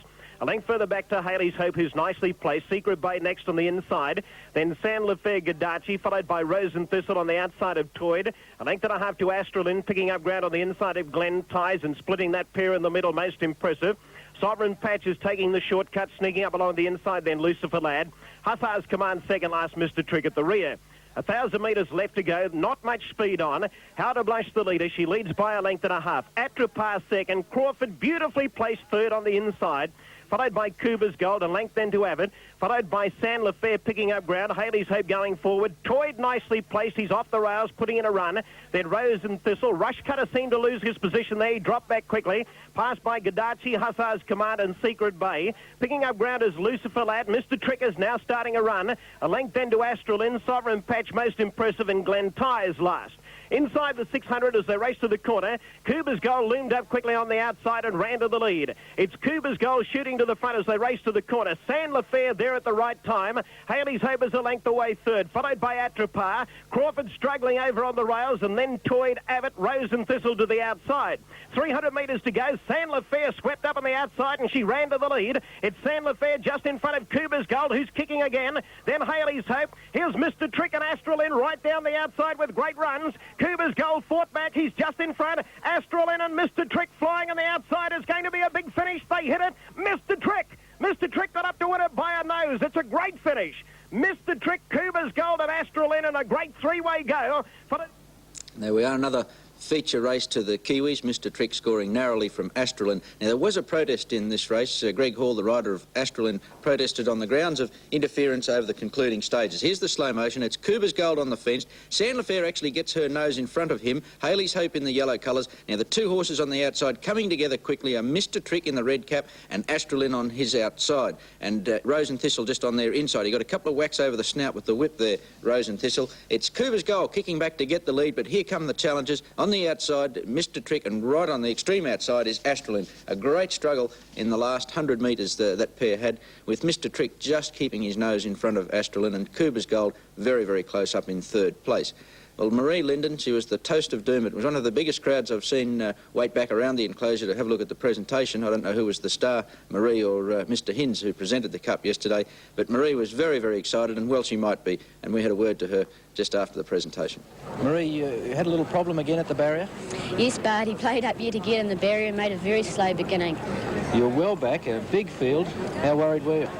Well, not too worried. We were last out of the straight, and once we got round the back and I could see where the front runners were, I sort of hooked him out and let him cruise up to them. I always had a good cover, so I was quite happy then. You improved your ground coming to the turn and were going strongly at that stage, but Astralin was coming with you. Did you think you had it won in the straight? Yes, well, as you've seen before, he's got a brilliant run, but I made my run from about the half mile, and that's a mighty big run for a little horse like that. He's only got a very short sprint, so I was a little worried, but he kicked on that well in the straight. It was pretty tight at the finish. The men didn't overawe you at all? No, I wasn't tired. I've been keyed up for this race for quite a while, but I think the old horse was getting a bit tired. Marie, you're obviously very successful at home. How many winners have you actually ridden in your career? I've ridden 326, about 5 in Australia and 5 in Japan, so I've been around a bit. What about your best win at home? My best win at home was the Levin Bayer Classic, which is a $130,000 race this year, and I'm also noted for being the first female in Australasia to ride a 2-mile winner, which was the New Zealand Cup, but this is by far the best. This is your biggest thrill? This is the biggest, yes. You've set Mr. Trick for this a long while back? Yes, that's right. Going back now, 3 or 4 months back. All right, Marie, well, you're going home tomorrow. We wish you well back in New Zealand. No, thank you very much. Marie Linden, a very, very capable rider after her success on Mr. Trick at Doomben yesterday. 6th event, Ballyman's Boy, and boy, is this an impressive performance. 2nd to the home turn, and then he made a real one-act affair of it in the straight. He careered away to score by 7 lengths from Zama Zephyr. The gauntlet to the leader. Ballarissimo starting a runner. Mount Mayon's going up but a bit wide, then Amazing Gift. Followed by Commander Brown, muted saving ground over on the inside, then Project Smoky's clawed Zama Zephyr. Followed by Rainbow, who's going forward to the outside of Grey Blessing, who's calling. Then Beautrelet and Farewell Friend last. Onto the home turn, 400 metres left to go. Ballyman's Boy loomed up in the centre to poke his nose in front. Ballyman's Boy a half-length clear of our Rosalie. Ballarissimo struggling a little bit on the outside, followed by Mount Mayon, Amazing Gift, then Commander Brown and Zama Zephyr. But he let loose on Ballyman's Boy and he raced away from them. He exploded away. He's 5 lengths in front and he's got it won to the world. Boy, look at him go the last little bit. He's 6 lengths in front, Ballyman's Boy, and he's killing them in the run to the post. Ballyman's Boy won it by 8 lengths. Zama Zephyr second, third home Project, then Ballarissimo. Feel sure we're going to hear a lot more of Ballyman's Boy, and perhaps the 4X Cup next year might be his race. The 7th event was the 2-year-old sprint, and it went to Normandy Bay. A very, very classy filly this. She defeated Galaxy Pride and Grand Cindy and Solitary Rose 2 to follow. Fourth on the inside of Normandy Bay, followed by Annunciate and then Petruccio and Monet on the outside. Grand Cindy starting a run, moving past Play That Tune, followed by Trismo Racing Fun, Shades of Summer. Goldorm well back, Forte now going forward. Well back in the field, Solitary Rose, Nebraska Nick, Ice Flake and Clyde. Around the home turn, 350 metres to go. On our selection, raced up on the outside. He went to the lead from Lazy Dynamite. Galaxy's Pride is coming home hard on the outside, and Normandy Bay getting a split over towards the rails. Then New Jersey Grand Cindy and further back Goldorm. Normandy Bay shot through, poked a nose in front of Galaxy's Pride. Grand Cindy running on strongly on the outside, but it's Normandy Bay in front close to home, and the filly's too good for them. Races away to win it by almost 2 lengths. Normandy Bay first, Galaxy's Pride second, Grand Cindy third. That filly Normandy Bay now to head to Sydney, and she's one to follow during the spring in the 3-year-old races. Final event went to Dancing Man, Shane Scriven, by inches or centimetres from Rich Brother, Lord Woden. Vita a shade unlucky, I feel. Certainly not disgraced in finishing fourth. Uno Patira running second. Selmark is a length away third. Cobb & Co starting a run on the outside. McGettigan going with Cobb & Co. 2 lengths then to Rich Brother, followed by Vita on the outside. She's pushed along a little bit. Then Dancing Man and Lord Woden's last. To the home turn, 450 out. Kaddish is a clear-cut leader as they straighten up. He's a length and a half in front of Uno Patira, followed by Selmark McGettigan. Cobb & Co to the outside, then Lord Woden, and Vita pulled out wide on the track. She's starting to wind up now. She's coming home strongly. Uno Patira loomed up to go to the lead. 200 metres to go. Lord Woden finishing gamely. Dancing Man coming through in the middle, and Rich Brother is joining in. Vita's right off the tracks. He's heading to the outside rail. Dancing Man raced up, went to the lead. Rich Brother lunged at him. They hit it. Dancing Man may have just won it, but by gee, there's not much in it. Dancing Man or Rich Brother and a head away third, Lord Woden. Vita finished... Dancing Man scrambling in by centimetres there from Rich Brother, who I think is sure to be improved. Now the TAB information from 4X Cup Day. 7 and 16, the double, $93.60. The treble, 7, 7 and 16, $2,107.40. The extra double, 14 and 7, paid $64.30. And the 6-pick, which wasn't won, no one had the 6 winners, but Division 1 went off, $49,013.95 for 7, 14, 7, 7, 16 and 6. So lucky number 7 there at Doomben yesterday. We'll take a break now. Time now for Sydney racing at Warwick Farm yesterday. 4 winners to Bruce Compton, but... Yes, Pete. Well, I suppose Ron Quinton and Mick Dittman are regarded as the top 2 riders down there, but Compton is certainly making up ground on them. 4 wins again yesterday. He's in great form. He's very, very vigorous with the whip. He scored in the opening event on Major Fraud, and this form in New Zealand came with a well-timed run to take over about 50 metres out. By hearsay, but Sunsmoke will take some running down, I'd say. Coming to the 200 metres, the rider goes for Sunsmoke. Major Fraud is setting out after it now. It's Sunsmoke in front with 100 to go. Major Fraud, the Kiwi, is coming at him, maybe going the better. Major Fraud ducked in, gobbles up Sunsmoke, and Major Fraud comes away on the line and wins at a half length. Second event went to Premier Flight. The leader at this stage kicks on well under hands and heels, riding to defeat Mick Dittman's mount Marfooter and Brigantic. Sky Sister at the 200 metres, and the leader Premier Flight about 3/4 of a length clear. Brigantic battling on, and Marfooter on the outside trying a hard out. It's Premier Flight, the leader, Marfooter and Brigantic trying hard to pick her up. Premier Flight is giving plenty. Marfooter and Brigantic are not quite going to catch Premier Flight, and Premier Flight wins it. Compton's second win came up in the third event on Oust. Goes to the front about 100 metres out in the centre and runs on pretty strongly, actually. Coming home solidly, and a gap to Whimper and Mirren Magic, followed by Debutante. Cryptic Verse in front, the stablemate Whimper on the outside, and Oust between them. Oust is pegging back Cryptic Verse. Oust and the well-known Kelly colours raced up, heads off Cryptic Verse, and Oust is coming away. Another one for B. Compton. Lode O Gold again showed his liking for rain-affected tracks. He ran on strongly to take out the fourth from Sculptor and Sprightly Night. Followed by Lode O Gold running on at about 2.5 star Relic. Grey Condor not finishing quickly enough, and likewise Real Dream. They've caught Madam Elegance. Lode O Gold is dashed to the lead, and as they come down past the 150 metres, Lode O Gold is going to give Bruce Compton a winning treble. It bolts it in. Now, Young Charger, a good finish to the 5th event. Young Charger sweeps up out wide in the green colours to take over here after they straighten. Has a great battle with Linga longer in the straight. Followed by Miss Cleco, and the others headed by Remaster, but it's Young Charger in front. James Ennis pulls the whip. Linga Longa sticking with it. They've dropped Trick Gold. Young Charger just in front of Linga Longa. He's holding him at the moment, Young Charger. Young Charger ahead clear on Linga Longa, kicking back, but Young Charger's too good, and Young Charger wins at a short neck to Linga Longa. 400 Mick Dittman wasn't out of the action for long. He scored here on Jukebox Jury. He's the leader on the fence and goes on to score a pretty smart win. And Animal back behind that group as they straighten up. Jukebox Jury, and Dittman now goes for Jukebox Jury. 3/4 Farris King, who's under the whip, and then Prince Invader and Leningrad. He's nursing aboard Jukebox Jury. On the outside, Prince Invader's having a real charge at him now, but Dittman is getting plenty out of Jukebox Jury. He said, "Righto, boy, go," and that horse responded. And right around 7th event went to 40-1 chance Keel Hall, who's the widest runner here at the home turn. He scoots away to bolting from Bifolk, who runs on well. Keel Hall, he's coming with one heck of a rush, and Keel Hall's gone to the lead. And coming down past the 200, it's all Keel Hall. Keel Hall leads about 2 lengths on Smoky Dale, Folding Money and Bifolk, but Keel Hall, boy, oh boy, has he improved a bit today.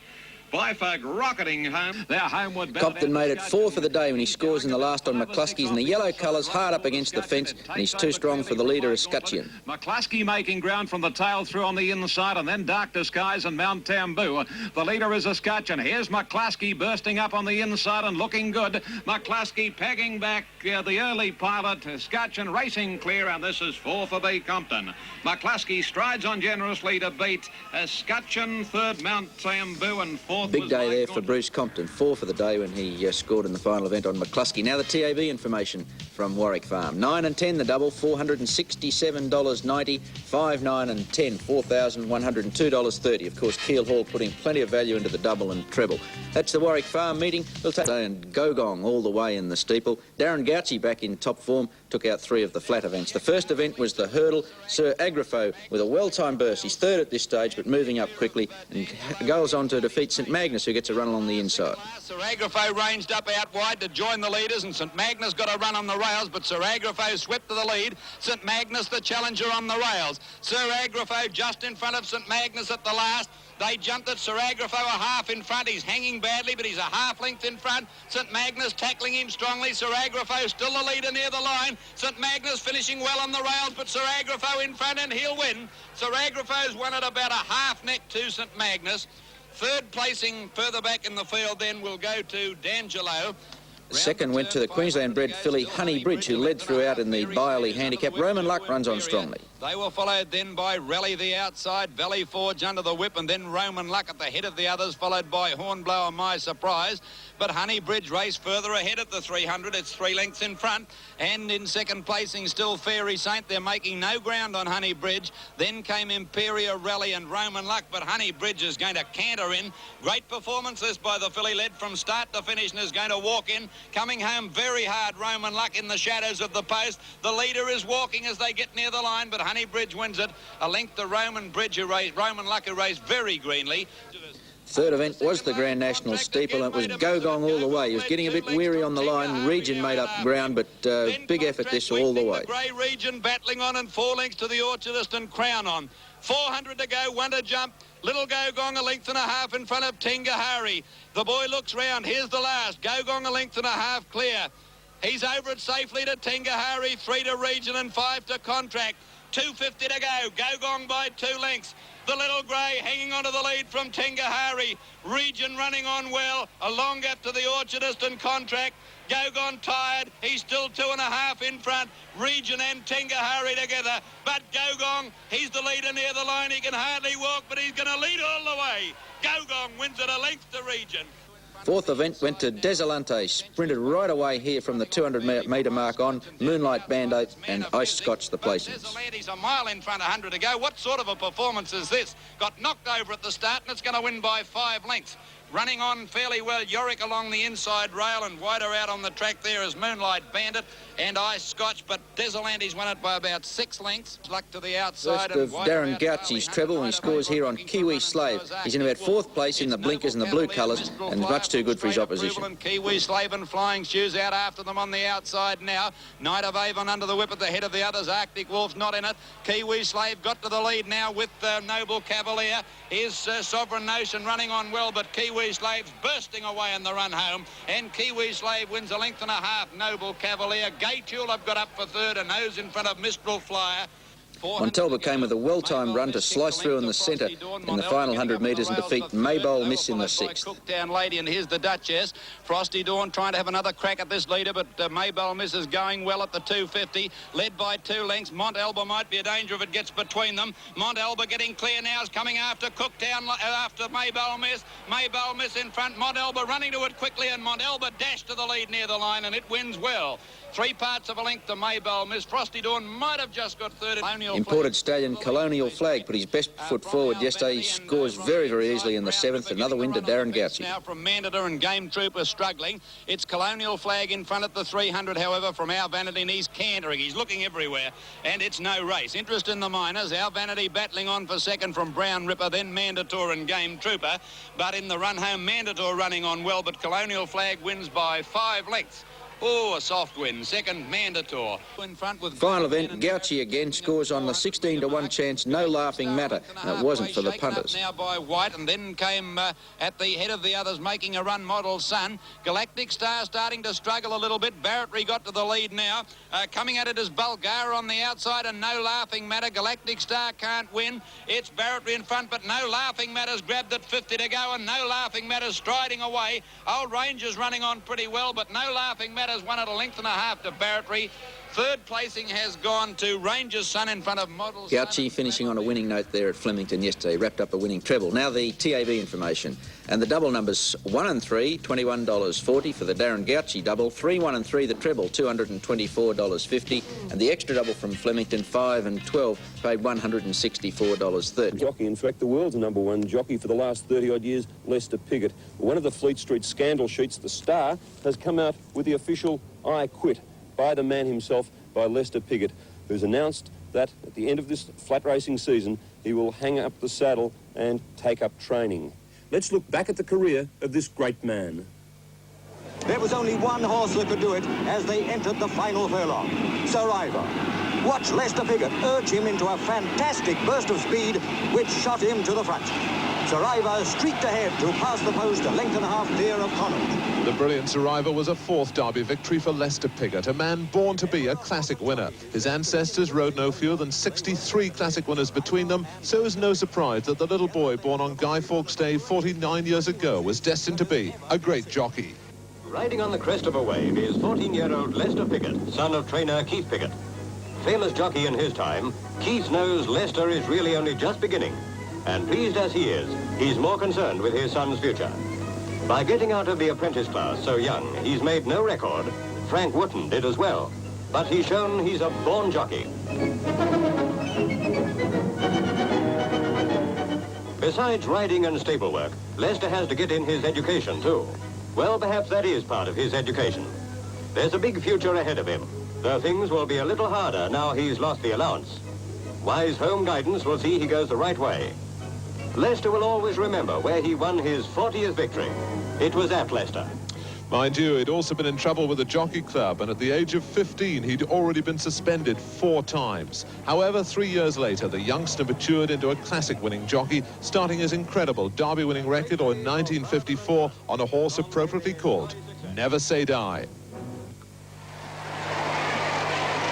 It's Never Say Die's victory, all right, and Arabian Night is second, by little more than a nose from Darius, a surprise result. 2 more Derby victories on Crapello and St. Paddy meant that by the time of his wedding in 1960, Lester Piggott was a household name. St. Mark's North Audley Street, with famous jockey Lester Piggott about to come under starter's orders in the matrimonial stakes, or should I say handicap. The best man was John Sutcliffe, an assistant trainer. Lester's father contributed to the general racing atmosphere, and the bride was pretty Susan Armstrong, daughter of the popular Newmarket trainer, Sam Armstrong. And the audience, as they saw again his great Derby win on Sir Ivor. In 1970, the great Nijinsky became the first horse for 35 years to lift the Triple Crown, but it hasn't all been success. Ironically, it was at Epsom that he came close to death when his mount went berserk in the starting stalls. They were under starter's orders, and the horse burst out of the bottom of the stalls, and you can see that the saddle has slipped, and the jockey clearly in a great deal of agony on the ground, and the horse, in fact, has fallen. But despite having his ear nearly ripped off, he was soon back, riding Derby winner number 9.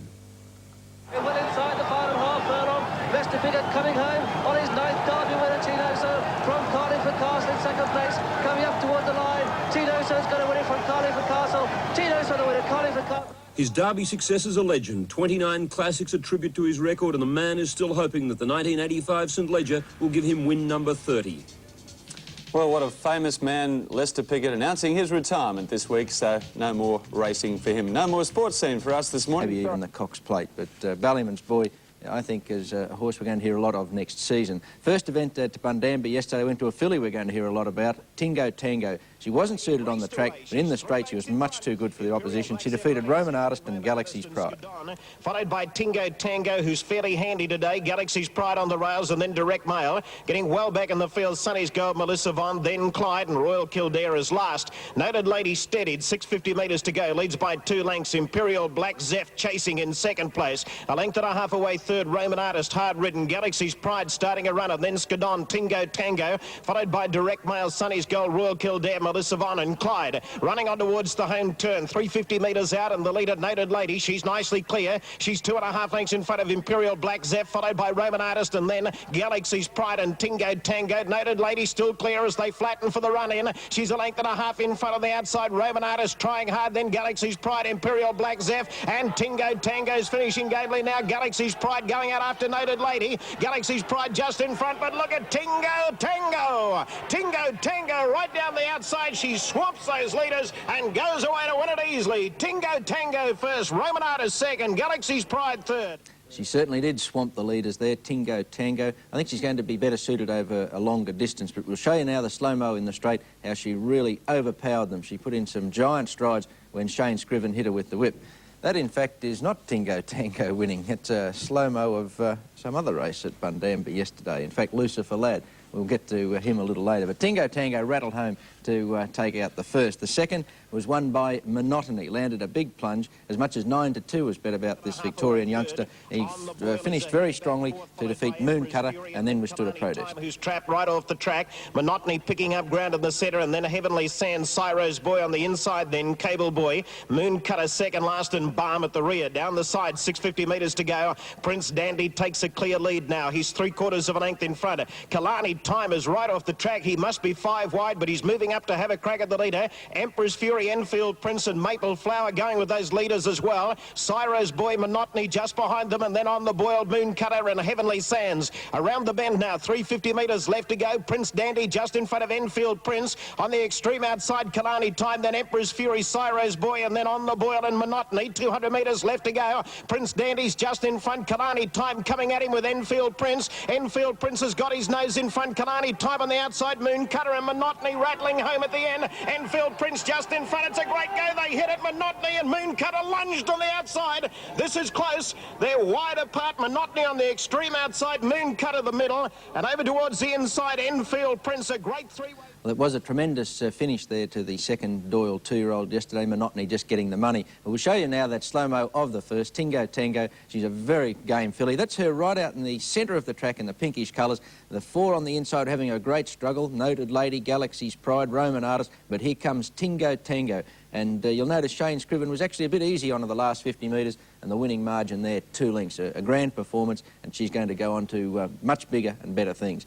Now, the second race, we just showed you, Monotony scoring out wide. This is the slow-mo here. That's him in the yellow colours with the black cap. Craig Dinn really getting busy with the whip. On his inside is Mooncutter. Now, at this stage, it was Enfield Prince, 2 off the fence in front. On his outside is Kalani Time, who did a good job from an awkward barrier. But here's Monotony with giant strides in a very deceptive photo. Monotony on the outside, getting the verdict by a head over Mooncutter. And as I said, withstanding a protest. I think Monotony's going to be better suited on a bigger track. Third event was the Eyeliner Stakes, and for the second year in a row, it was the New Zealander Final Affair. He raced in blinkers yesterday. He had to come very wide. Gary Willits summed up the situation perfectly, though. He let the horse stride up. That's him moving around them in the green colours in about 6th spot. Going up very fast, but very wide. Pete's Choice fourth on the rails, and then Princess Tiber. A length and a half to Bank Coin. Final Affair right around the field with a great run going up towards the leading bunch. As they straighten up now, 350 metres left to go. Blazing Keel loomed up on the outside, ran to the lead, but tackled immediately by High Sport. And Final Affair coming at the pair of them on the outside, then Bond Princess and Pete's Choice.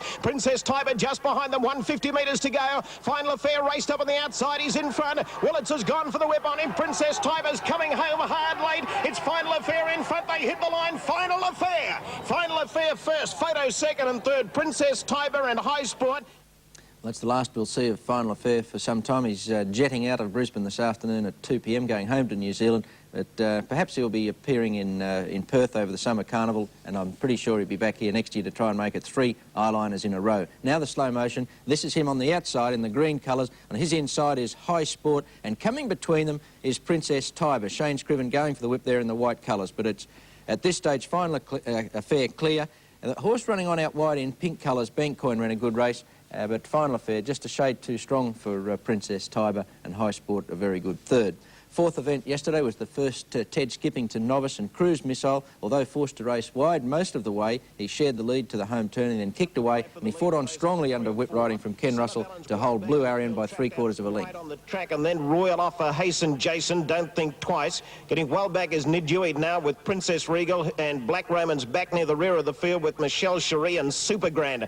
They're tightly packed as they race down the side, and the leader Cruise Missile trapped off the track 3 wide just in front of Finito Star, who's using the inside, and he shot through to Pogie's nose in front as they come onto the bend. 350 metres to go. Finito Star just in front of Cruise Missile, dashing free on the outside. Blue Arian running on fairly well, and then it's a ripper. 200 metres left to go, and Cruise Missile, he loomed up to go to the lead again. Blue Arian's a bit of a danger on the outside. Don't Think Twice is running on gamely. Cruise Missile, he's kicked again on the inside. He's just in front. Blue Arian trying hard. They hit it. Cruise Missile first. Cruise Missile has just won it. Cruise Missile has beaten Blue Arian and Don't Think Twice. Gallant Grey, Son of Alan, Hasten Jason just behind them. Smart performance there from Cruise Missile, the Gold Coast youngster. We'll take a break now in Sports Scene and come back and have a look at the Ipswich 4X Cup and Ballyman's Boy.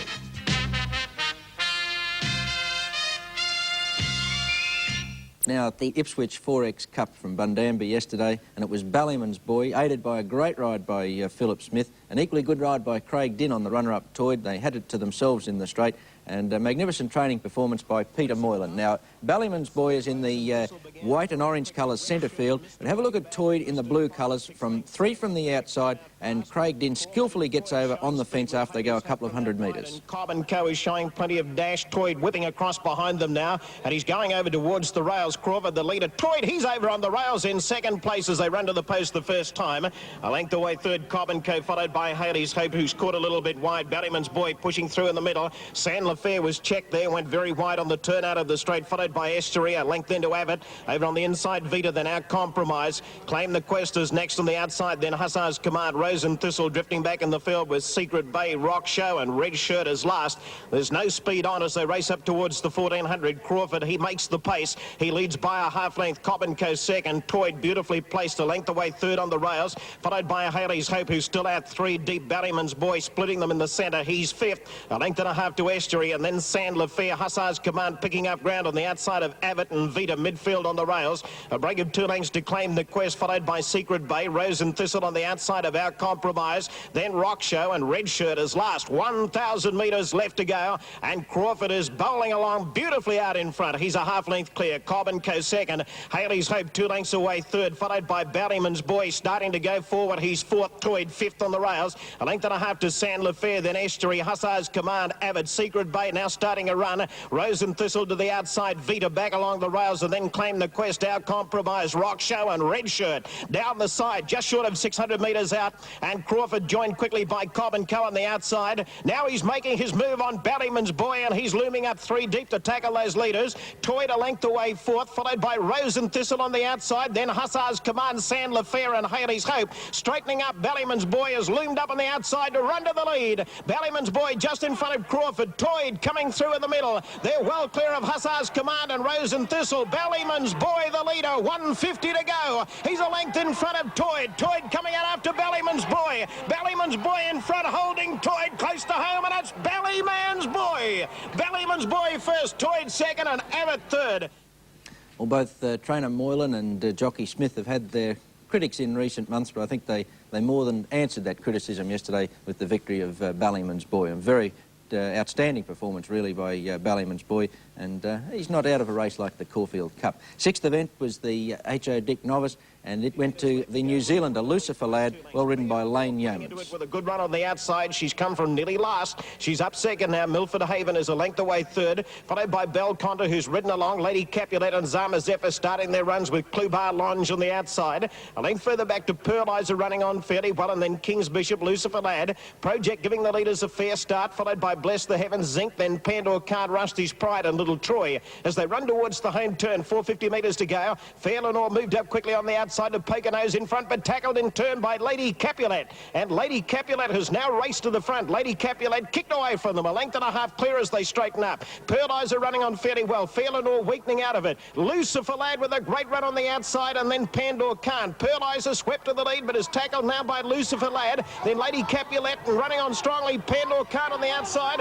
Lucifer Lad's just in front of Pearl Eyes, and Lucifer Lad ahead in front. He's too strong. Yes, he's won it. Lucifer Lad first, Pearl Eyes a second, Pandor Khan third.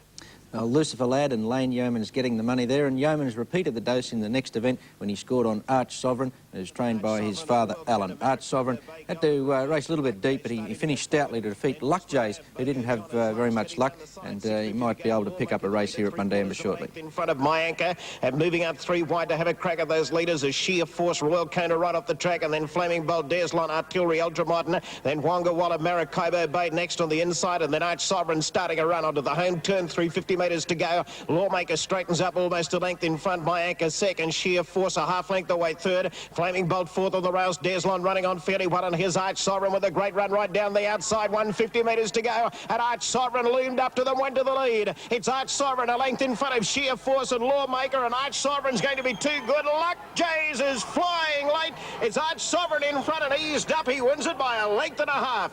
Arch Sovereign, that, as I mentioned, gave Yeomans a double, and Shane Scriven, not to be outdone, came out in the final event and wrapped up a winning double when he scored on Dining Out, who staged a powerful late finish to just edge out I'm a Finito and Tall Silver in an exciting finish to a great day's racing. To Sandalous, I think the saddle has shifted on Sandalous. The boy standing up high in the irons. He's right over the neck of the horse, followed by Black Vintage and Avanotto, and then Auto Gold, Dining Out and Luskin Prince. Running down the side, just short of 600 metres to go. Tall Silver about a neck in front. Moving up strongly, I'm a Finito on the outside. Roanoke Lad is a length away third, followed by K.O.'s Kid, and there's Black Vintage taking off quickly on the outside, going up very fast. Sailby Prince is there in the middle, but under a fair bit of pressure, and now Avanotto starting to pick up ground as they swing around the home turn, 250 metres out. Tall Silver just in front of I'm a Finito. Roanoke Lad on the outside. Avanotto running on fairly well, and then Black Vintage and Dining Out making up ground. I'm a Finito swept up to go to the lead. 100 metres to go. Tall Silver's kicking again, and Dining Out is flying on the outside. I'm a Finito, Tall Silver, Dining Out swapping them. They hit the line. Great go. Great finish. Dining Out flew on the outside and may have got up to win it.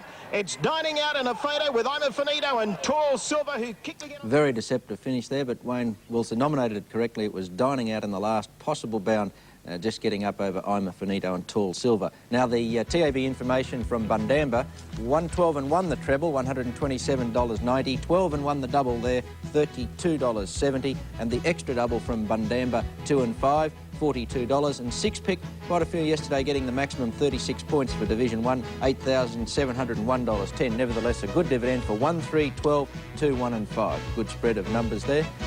Of course, it was Ipswich 4X Cup Day at Bundamba yesterday, but it was also the 4X Sprint up in Townsville, and went to the Brisbane galloper Roman Knight. The centre, Selwyn had booted to the lead from Forever Noble. Plenty of Spirit coming out after him, and they're followed out wide by Battle Amond and Roman Knight. Down towards the 150, Selwyn, Roman Knight, and in the centre is Plenty of Spirit. Is Apollo's Flame putting in a big charge with Cusack. Apollo's Flame took the lead from Roman Knight, kicking again. A Roman Knight may have just won. Roman Knight maybe a nose, Apollo's Flame, nothing in it. Third is close, Fuel Reward, Plenty of Spirit. Nice head. Roman Knight showing great courage to take out the 4X Sprint up in Townsville. We'll take a break now in Sports Scene and come back and have a look at the Rosehill meeting in Sydney.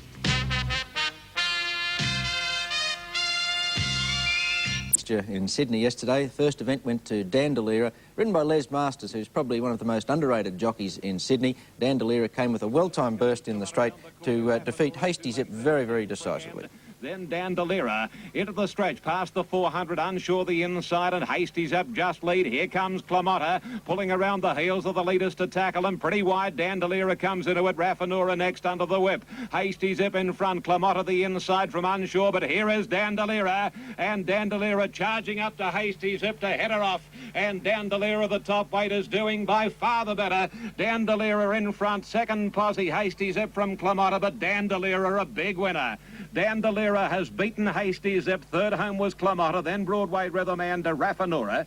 Senchai was a clear leader here at the home turn on the inside, kicks away and scores nicely, all in a name, the heavily backed favourite. Pretty disappointing. Up about a length and a half.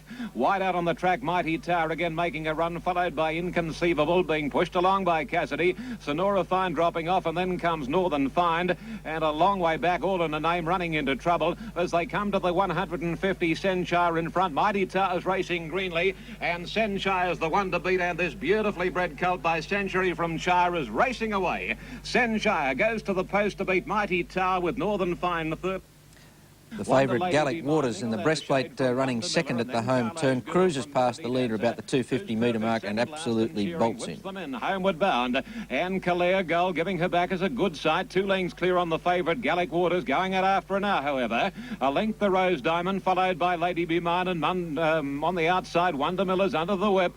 Now Calais Gull is being attacked by the favourite Gallic Waters, who's going very, very well.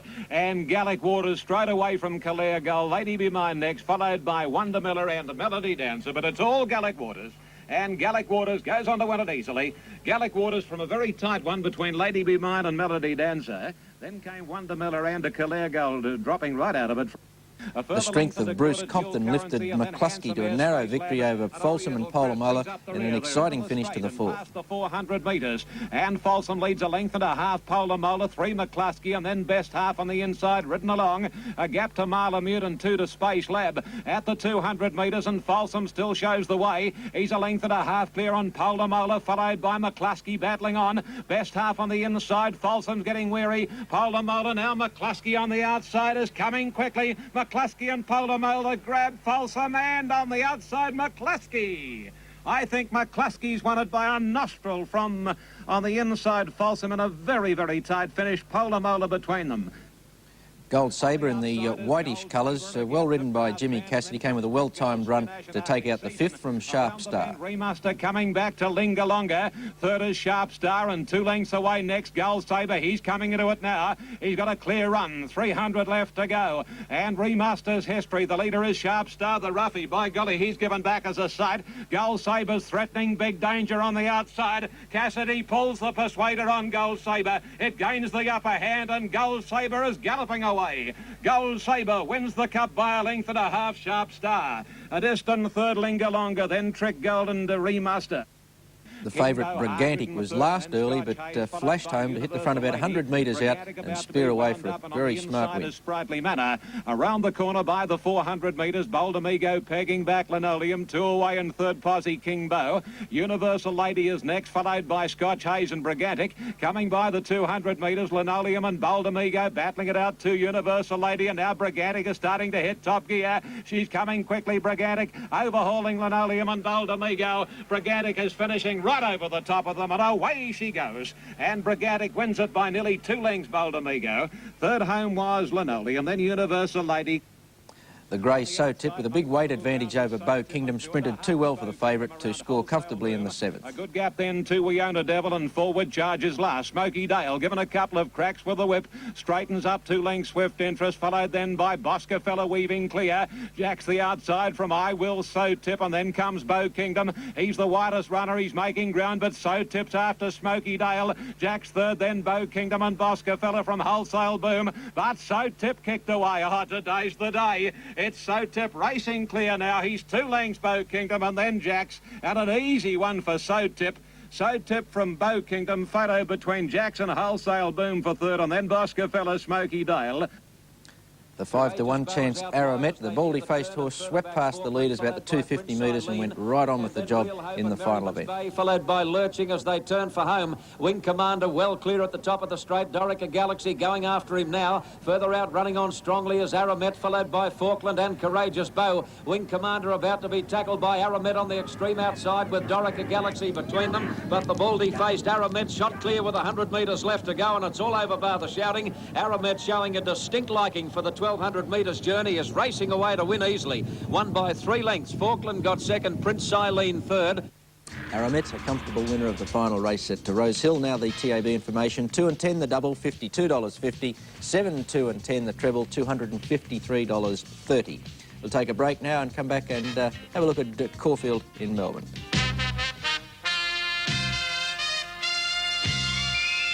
We're up to Caulfield from Melbourne yesterday. The first event was the hurdle. Conditions on the heavy side, so there were pretty weary old horses at the end of the 3,000 metres in the hurdles. But Brinkworth outslugged his rivals. He defeated Blue Otway by 6 lengths. Blue Otway running on well from Misty Leap and pegged out. But over the last, and the leader Brinkworth well clear, about 4 lengths to Blue Otway now getting into second placing. And they were followed by Sharrow Bay and pegged out.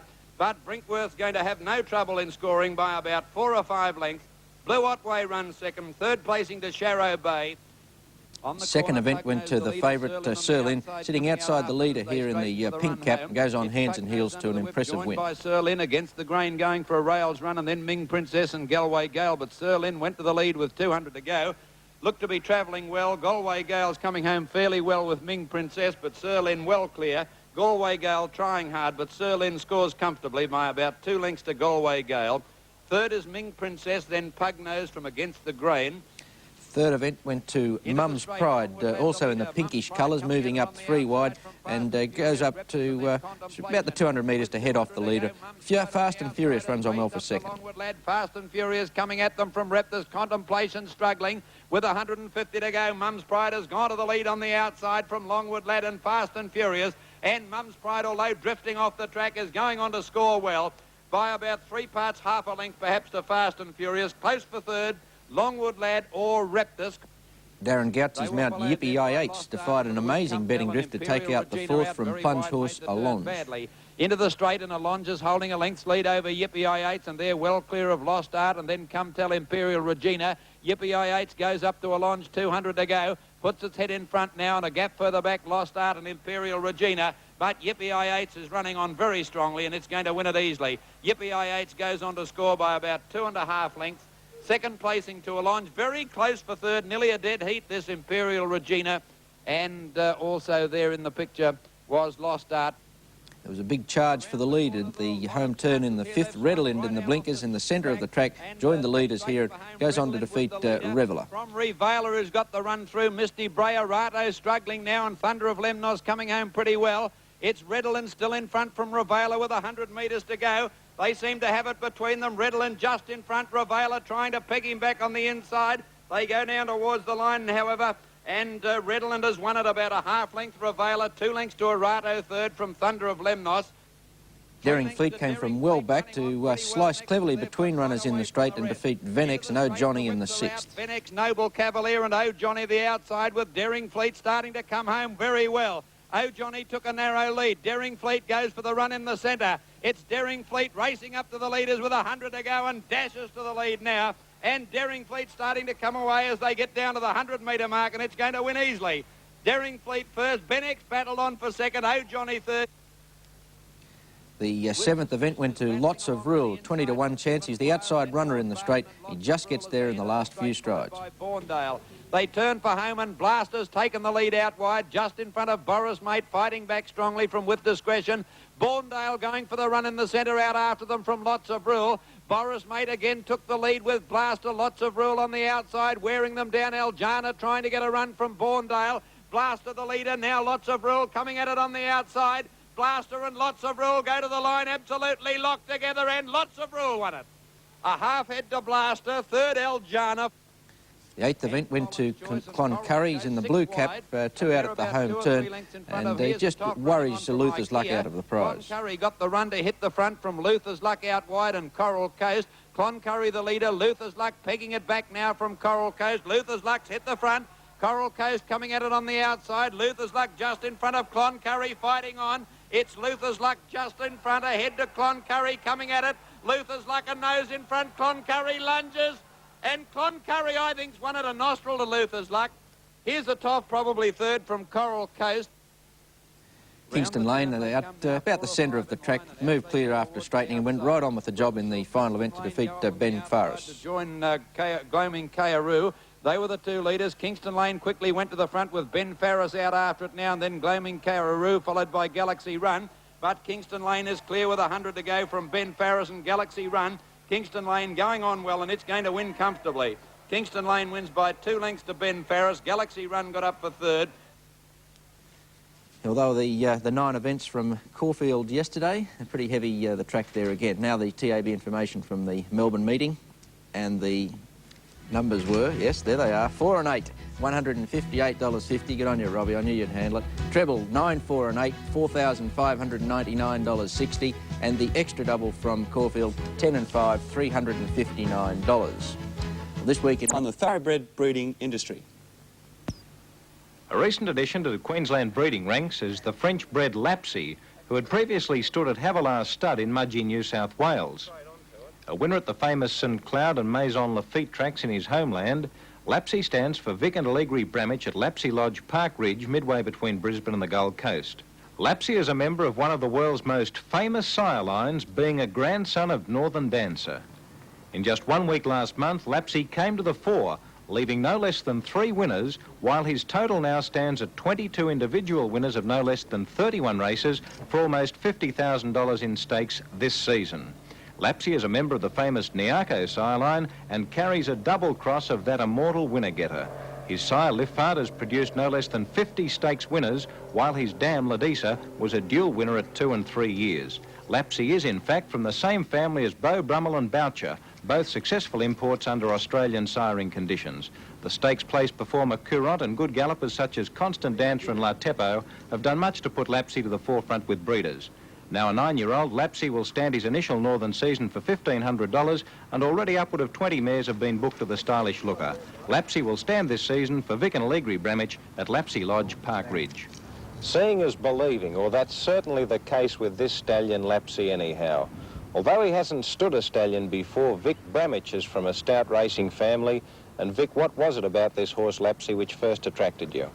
Marshall, I think his pedigree and conformation. Being from the stout Northern Dancer sire line, Lapsy has plenty of claims to fame.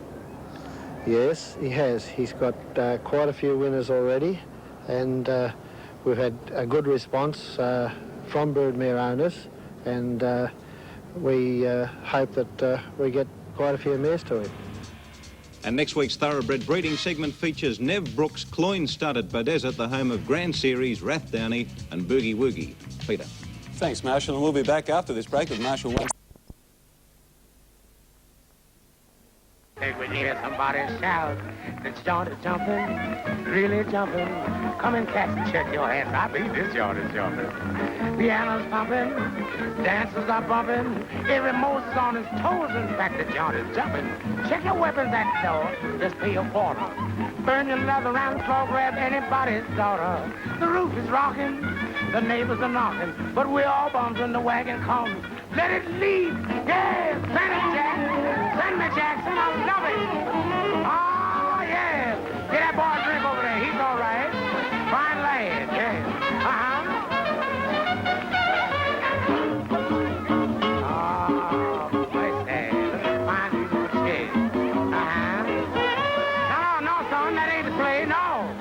Just hit that chick, that's my road. Take it, Miss Johnson, take it. This joint is jumping. Yeah. It's really jumping. I know it. Come in, cats, and check your hands. I mean, this joint is jumping. Hey. Piano's thumping, dancers are bumping. Every Moses on his toes. In fact, the joint is jumping. Tell 'em about it. Check your weapons at the door. Now be sure and pay your quarter. That's it, get the Burn your quarter. leather leather on the floor, boy, and grab anybody's daughter. Except the my roof is daughter. rocking. The neighbors are knocking. We're all bums when the wagon comes. I mean, this joint is jumping. Turn it loose.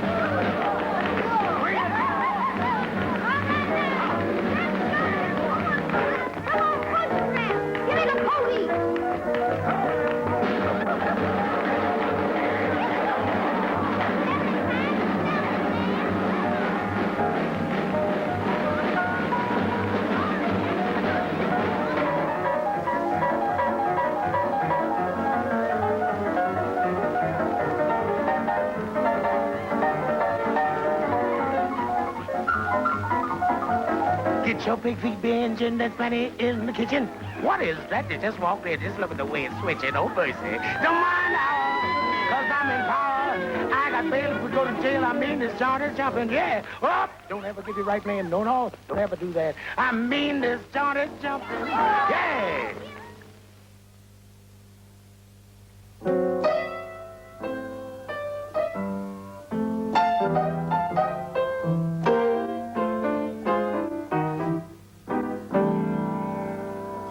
I've got it bad and that ain't good. I think that was sung by Ivy Anderson with Duke Ellington. Right, it was great. She did great on that one.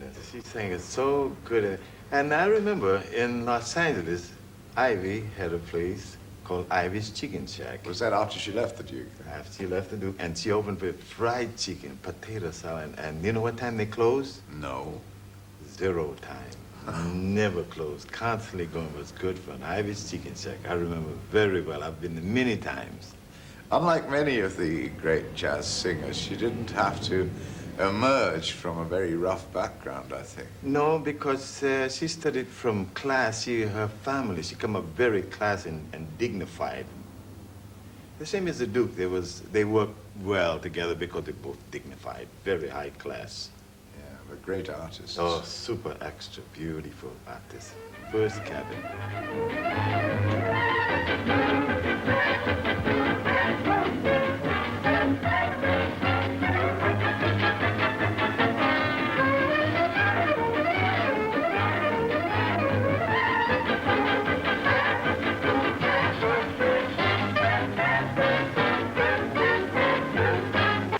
But I suppose that your most prominent and original contribution was to the English language.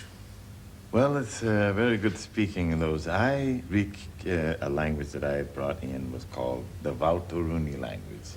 Yes. It's called the Vauchinary. And how I wrote that language was I wrote a song called Simit Mixa Pati Pati, and I ran out of lyrics. So I put Oruni or no Vauti, and every movie star in the world would use it in Hollywood when I was working over there, Billy Berg's. That was the same club that we saw in the other Soundy. Yeah. Right, right. It was such fun on Friday nights. Somebody special used to come in there, and you may know the name. You're referring to a gentleman not unknown on the world stage at the moment. I can tell you who it is. Ronald Reagan. Really? President of the United States with Jane Wyman used to come in on Friday nights, and he used to tell me, when I had Cement Mixer, it was #1 of the whole world at the time.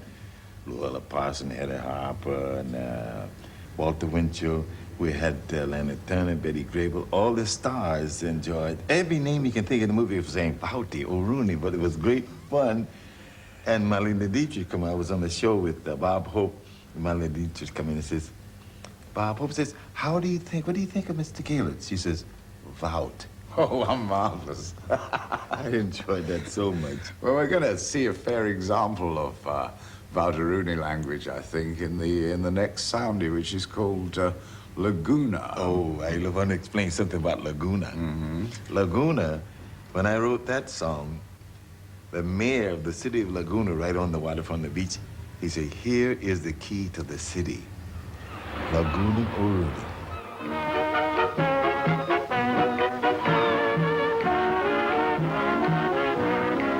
Here's a Vautorini number titled Laguna Oruni Macputi Spoodly Ruti Oriti. Vaut? Vautorini. Ruto. Scoot. Laguna Orini. Laguna Oruni. Laguna Orini. Lying in the sun and having fun. Laguna Orini. Laguna Oruni. Laguna Orini. Lying in the sun and having fun. Seagulls flying, seagulls are flying high. Floppity flop, floppity flop, floppity flop.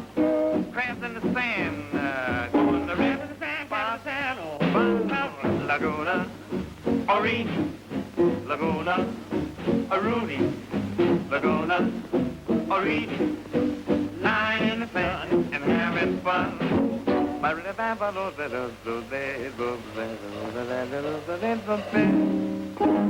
Yeah, azuka, azuka, azuka, yepana, azuka.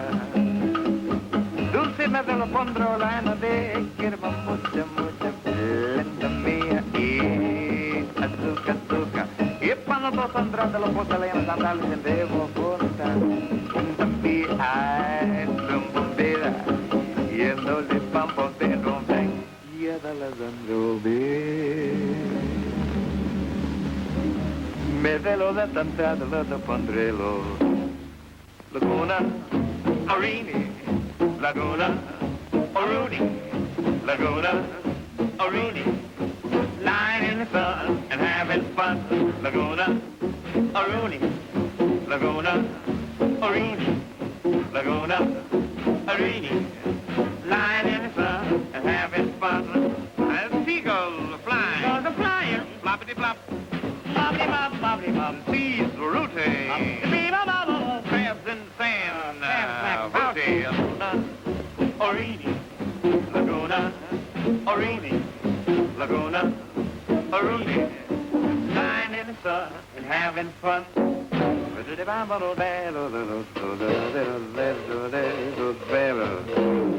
Be my mama, go flying through the air.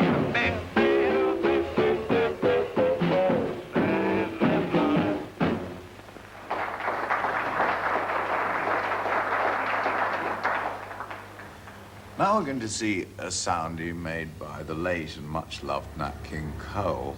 I think I'm right in saying that he started entirely as a piano player, didn't he? Right. We worked together in Los Angeles, the 881 Club on West 8th Street. And I had a trio, Les Limgila trio. We were playing just music and singing and so forth. And he was doing the interval when we got through, just as a pianist. Carlos Castell come in, which was Peggy Lee's manager, and became his manager. Brought him. He says, "You should sing." He's singing them. He says, "You should be singing as well as playing." So that was really his trip that he come in to sing, and that way he took off. He had a unique voice, beautiful voice, more than anybody could duplicate. Yes. Strangely enough, in this soundie, which is rather early in his singing career, he doesn't sound quite as lovable and smooth as it is later. He sounds a bit wicked. You know, because at the times, things were not so beautiful financially for everybody in the field during the times when I was there. And I look and see, because sometimes they eat like a frog. They eat one and skip 10. But it was something that was not too happy at the time. But he got a good break and signed up with Capitol. Right on top, #1. He doesn't get to eat much in this soundie. It's called Flim Flam Sauce, which sounds rather up your street, really. I love it. I love the title even. It's great. Yeah, I should think it tastes good on potato salad. I would say. Let's have a look at it. All right.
you don't have it, just bring me the check for the water.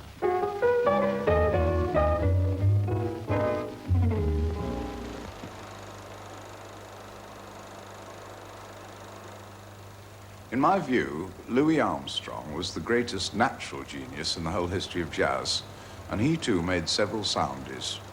Here he is, mugging outrageously and playing and singing like an angel on I'll Be Glad When You're Dead, You Rascal You.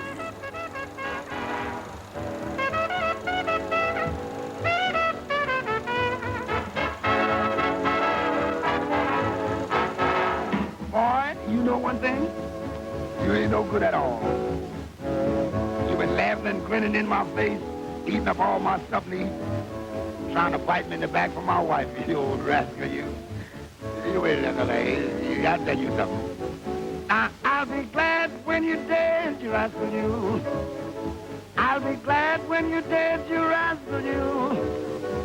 Now, I brought you into my home, you wouldn't leave my wife alone. I'll be glad, rascal, you. Now, I'll be glad when you're dead, you rascal, you. I'll be tickled to death when you leave this earth, you dog. I took you for my friend, and you tried to drink up all my gin, you rascal.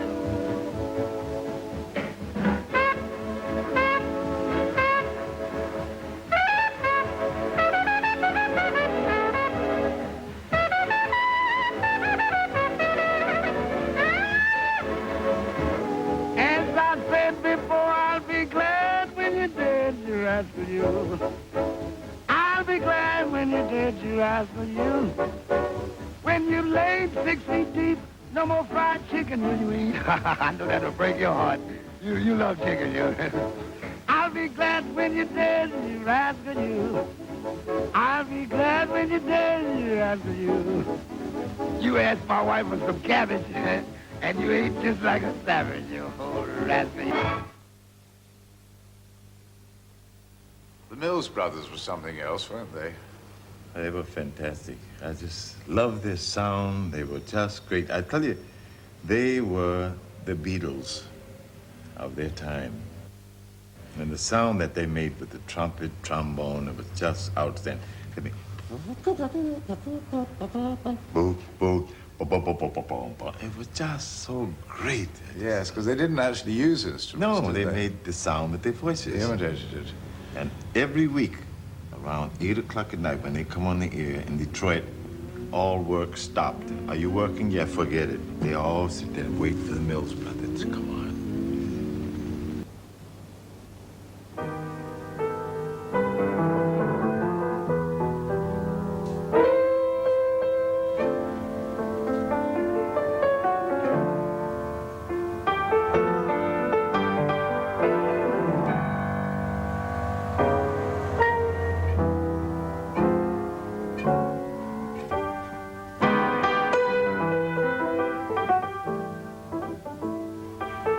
We started with Duke Ellington, and we'll end with him, too.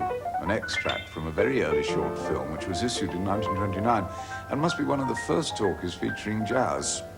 The story's a bit over the top, and the black comics in the early sequence, while very funny, are decidedly Uncle Tomish for our modern sensibilities. But with a musical cast list, including, among many others, Cooter Williams, Johnny Hodges, Tricky Sam Nanton, and Sonny Greer, and the Duke's marvelous compositions and brilliant arrangements, it's pure delight. And despite its bathos, extremely moving. From Slim and myself, it's good night. Any comment on this film, Mr. Gaylord? All I can say, great, nice sound, very deep sound. The sounds are just so wonderful. I just love them.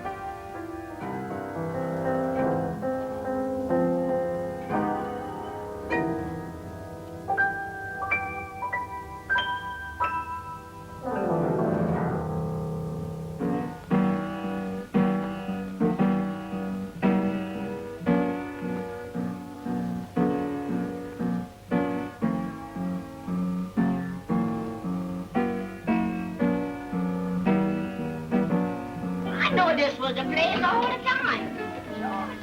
Man, hush. How you talking about a blaze or somewhere? Hey, what are you fellas doing coming in here like this? Brother, remove your anatomy from that mahogany. We come here to move it today. Well, you're not going to take my piano, are you? I ain't gonna take your icebox. Why, you ain't paid nothing on it since last Aquary.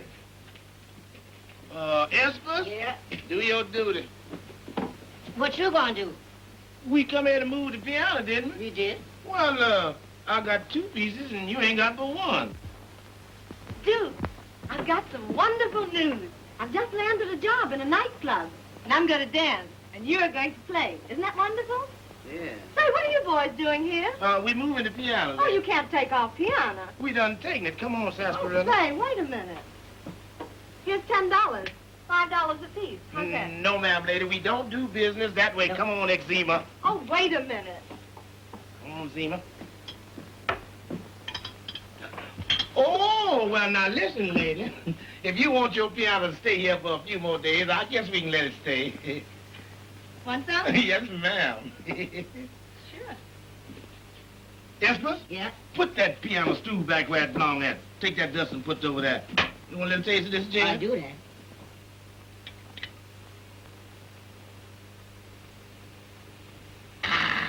All right, ain't it? All right. Yeah.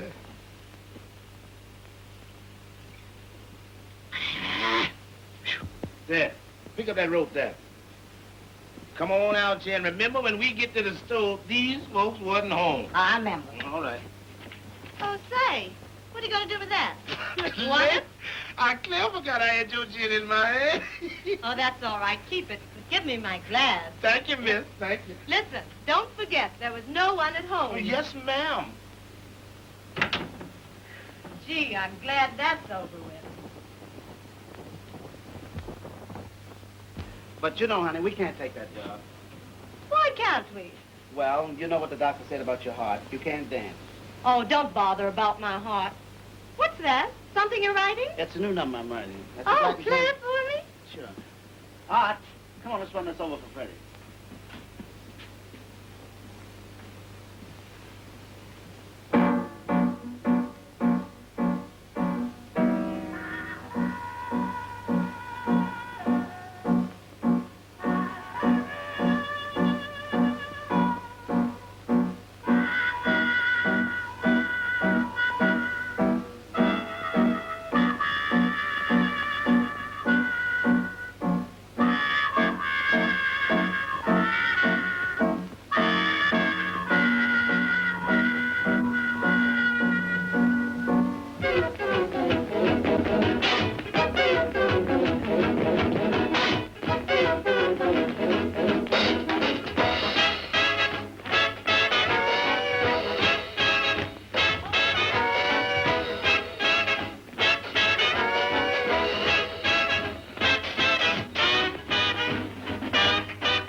gentlemen, I got a little surprise for you. You all know our star's been sick for quite some time.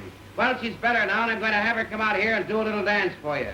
The inimitable Freddie Washington. Let's go, Duke.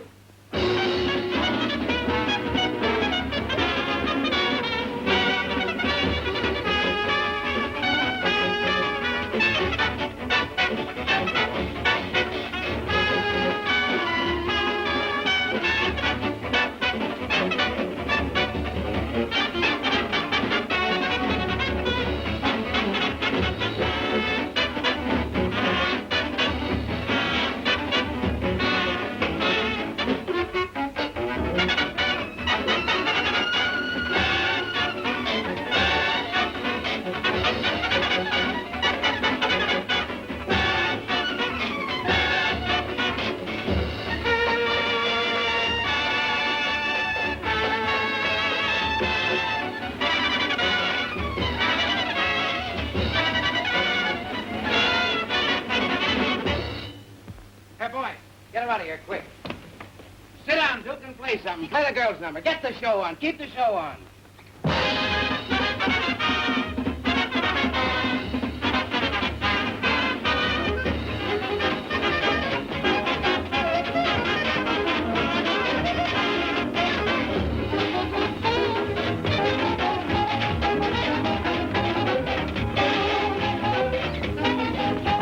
Don't tell him now. Wait till after the show.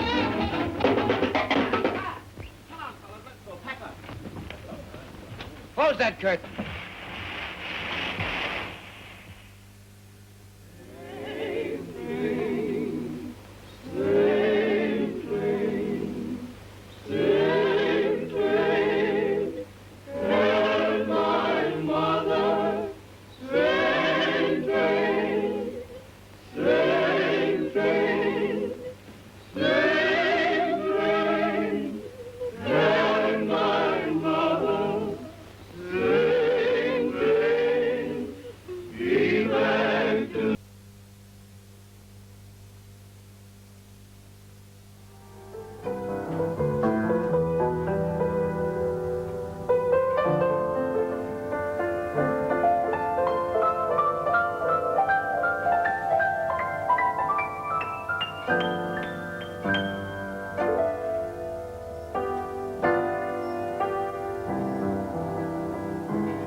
How about some of that acting? But it is wonderful to see such wonderful archival footage as that. Next week, by the way, is a trip to Melbourne and the Linda Cable Band. Till then, all the best. Billed as the class of the champs yesterday. Neil Williams going into the final meeting with a one-win lead over Gavin Duffy, and it looked like it was going to be a pretty fiery day after the first event when they clashed on Captain Kane and Halley Prince. The race going to Better Dier, but there was a protest involving the place getters, with Duffy's mount Captain Kane being relegated to third. But Williams went on to chalk up a winning double and wrap up the premiership, and I'm sure he's going to be very desperate to make it 3 in a row next year. But Gavin Duffy equally keen to retrieve the title which he held before Williams came along. This is the first event which went to Better Dier from Halley Prince and Captain Kane. Fourth on the outside, Great Port, 2 lengths to Bush Bolero, then the cutter. Cable Boy next on the inside of Lord Wilgress, and then out of the south, 2 lengths further back then to Our Value on the inside. Followed out a little bit wide by Tulay, and Shirakanos well back in the field with Kings Beach, Eclipses Kingdom, and Am I Good as last of all. Running towards the home turn, 450 metres left to go. Captain Kane a half length in front, Hella Prince second on the outside, Better Dier third. Over on the rails, they're about 4 lengths in front of Great Port, followed by Cable Boy and then the cutter. Captain Kane joined by Hella Prince, 300 metres to go. He's hanging out badly, Captain Kane. Duffy goes for the whip on him. Hella Prince is on the outside. They're having a real bumping duel. Better Dier sneaking up along the rails. Captain Kane is just in front of Hella Prince. Hella Prince is hanging in on top of Captain Kane. By gee, it is rough. Captain Kane and Hella Prince with Better Dier flying on the inside. He grabbed them right at the the end, and Better Dier got up to win it. Better Dier first, Captain Kane second. Hella Prince may have lasted to get third. Well, Better Dier did get the prize there, but supporters of both the place getters felt that they were a little unlucky. We'll show you the slow motion now, and it was a very, very, well, tense struggle between these two from the 300 metres, with Captain Kane getting out very sharply at this stage and bumping into Halley Prince. Williams is going hands and heels at this stage. You'll notice shortly he goes for the whip on Halley Prince, who 3 or 4 times threatened to get past Captain Kane but couldn't quite do it. Certainly he was being hampered by that horse. Now, Better Dier's on the inside. He was also inconveniencing his rider, Darren Rewald, by racing very greenly, so his effort was good. You'll notice Stuffy gives Captain Kane in the centre a couple of slaps down the shoulder with the whip, and then they bumped again as Halley Prince and Captain Kane both shifted ground. Now, at this stage, they're still in front of Better Dier, but the effort of bumping into one another was starting to take its toll, and Better Dier was able to slice through on the inside and score quite decisively on the line. But certainly the efforts of both those place getters very good, and once they do mend their ways, they're certainly going to win their share of races. Second event was the Cinderella 2-year-old maiden. Went to Grand Cindy, a well-deserved victory over Gavin Duffy's Mount Autumn Moss. Right on his hammer in second place. Shining Display a half length away third on the rails. Fourth on the outside, Princess Vey, and then Grand Cindy, who's winding up, and Timeless Beauty. Autumn Moss still the leader, a half length in front, 250 metres left to go. Grand Cindy running on strongly on the outside, then Refiro and Shining Display. Autumn Moss just in front. Grand Cindy coming at Autumn Moss hard now. Grand Cindy the outside. Autumn Moss is kicking again.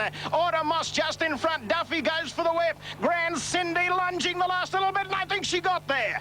Grand Cindy by a half head over Autumn Moss. Shining Display 5 lengths away. As I mentioned, Grand Cindy deserved her victory. She's been very unlucky in quite a few of her races, but we'll show you Autumn Moss in the slow motion. It was just about the perfect ride by Duffy in front. He nursed her, his hands and heels here as Grand Cindy comes at him. He saves that whip for the last little bit. Now, as he goes for it, Autumn Moss on the inside, just scraping into the picture, kicks again, and she actually got about a head in front, but here comes Grand Cindy, not to be denied on the outside. But certainly Duffy's ride deserved a better fate. A great front-running ride there on Autumn Moss. Third event went to Dare to Be Grand. He jumped smartly, settled in the box seat, and ran on solidly to defeat Snowcap, who ran a much improved race. Third, followed by Touch Complete on the inside of Sheer Force, who's fifth, followed by Lawmaker, Snowcap, and then Admiral Don and Hasten Jason to the outside.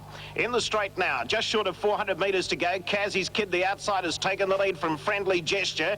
Touch Complete running on strongly. Hasten Jason and Sheer Force down the outside, and then Dare to Be Grand. Snowcap is getting a run on the inside. Plenty of chances. 150 to go. With the 8 of that inside run, Snowcap burst through to hit the lead. Dare to Be Grand coming at Snowcap. Hasten Jason on the outside. Dare to Be Grand just in front of Snowcap. They hit the line. Dare to Be Grand by a neck. Dare to Be Grand first. Second home Snowcap. Third Hasten Jason. Nice effort there by Trevor Bow, the young New Zealand jockey who was having his first ride at Eagle Farm, successful there on Dare to Be Grand. Fourth event, and this was Neil Williams wrapping up the premiership virtually. That's him in Gold or Me in the front in the blue colours, and he goes on to a very, very easy victory. Starting a run, then Dual Scenario, who's easing to the outside, followed further back by Plimsolls, and then King's Message. 300 metres left to go. Gold or Me, the leader, kicked away almost the length in front of Excella Star. Knight's Award winding up on the outside, and then Dual Scenario, but Gold or Me has kicked well clear with 100 metres to go. He's 3 lengths in front, and this will just about wrap it up for Williams. Gold or Me, a clear-cut winner by 3 lengths. Knight's Award second, Excella Star third, Dual Scenario. Was a much relieved Neil Williams scoring there on Gold or Me. That put him 2 in front in the premiership. When we come back, we'll show the 4X Mile, and Neil Williams really wrapping it up. It was the 4X Mile, and Graham Watson shared the riding honours with Neil Williams at Eagle Farm yesterday. He scored a winning double, and the first of his wins came along here on Some Charm. Nicely judged ride. Some Charm raced a little bit closer to the speed yesterday, and he ran on strongly in the straight to defeat Rich Brother, whose effort was good, and Bank Coin. A little bit wide on the bend, but starting a strong run. Then Some Charm, Cuba's Gold, Ripper Risk over on the inside there, Mr. Merrymaker, Rich Brother, and Dancing Man. In the straight, 350 metres out, Grey Khan's the leader. He's a length in front. On the outside, Bank Coin running on strongly now. You know Patera's still there. And Some Charm is really winding up on the extreme outside. He's coming home with a great run. Bank Coin just in front. Some Charm swooped on him. Rich Brother getting clear late, flashing home, but Some Charm's too good. And he's down at the end. He wins it by 3/4 of a length. Some Charm first. Rich Brother second, tight for third. A photo between... Well, he was too good on the day, Some Charm, but Rich Brother, with that eye-catching finish to get second, certainly looks as though he's set for a very big spring. He's going to have a couple of weeks off now, then get ready for the Caulfield Cup. We'll show you the slow-mo here, and it's Bankcoin in the hood out in the centre of the track in the pink colours. Williams going for the whip. On his outside, Some Charm with Watson, the whip in the right hand to keep him on a straight course. Gets the better of Bankcoin, and on Bankcoin's inside, slicing back towards the centre, is Rich Brother in black, white and a red cap. And he runs on very generously to just cut Bankcoin out of the second prize, but certainly a good effort by the winner, Some Charm. His time very good. Sixth event was the Tattersalls Transition, and Lord Penn, who's going half pace in front as they come to the turn, careers away to a very impressive victory. Around the bend now, 450 metres left to go, and Lord Penn, he's travelling okay today. He straightens up 2 lengths clear.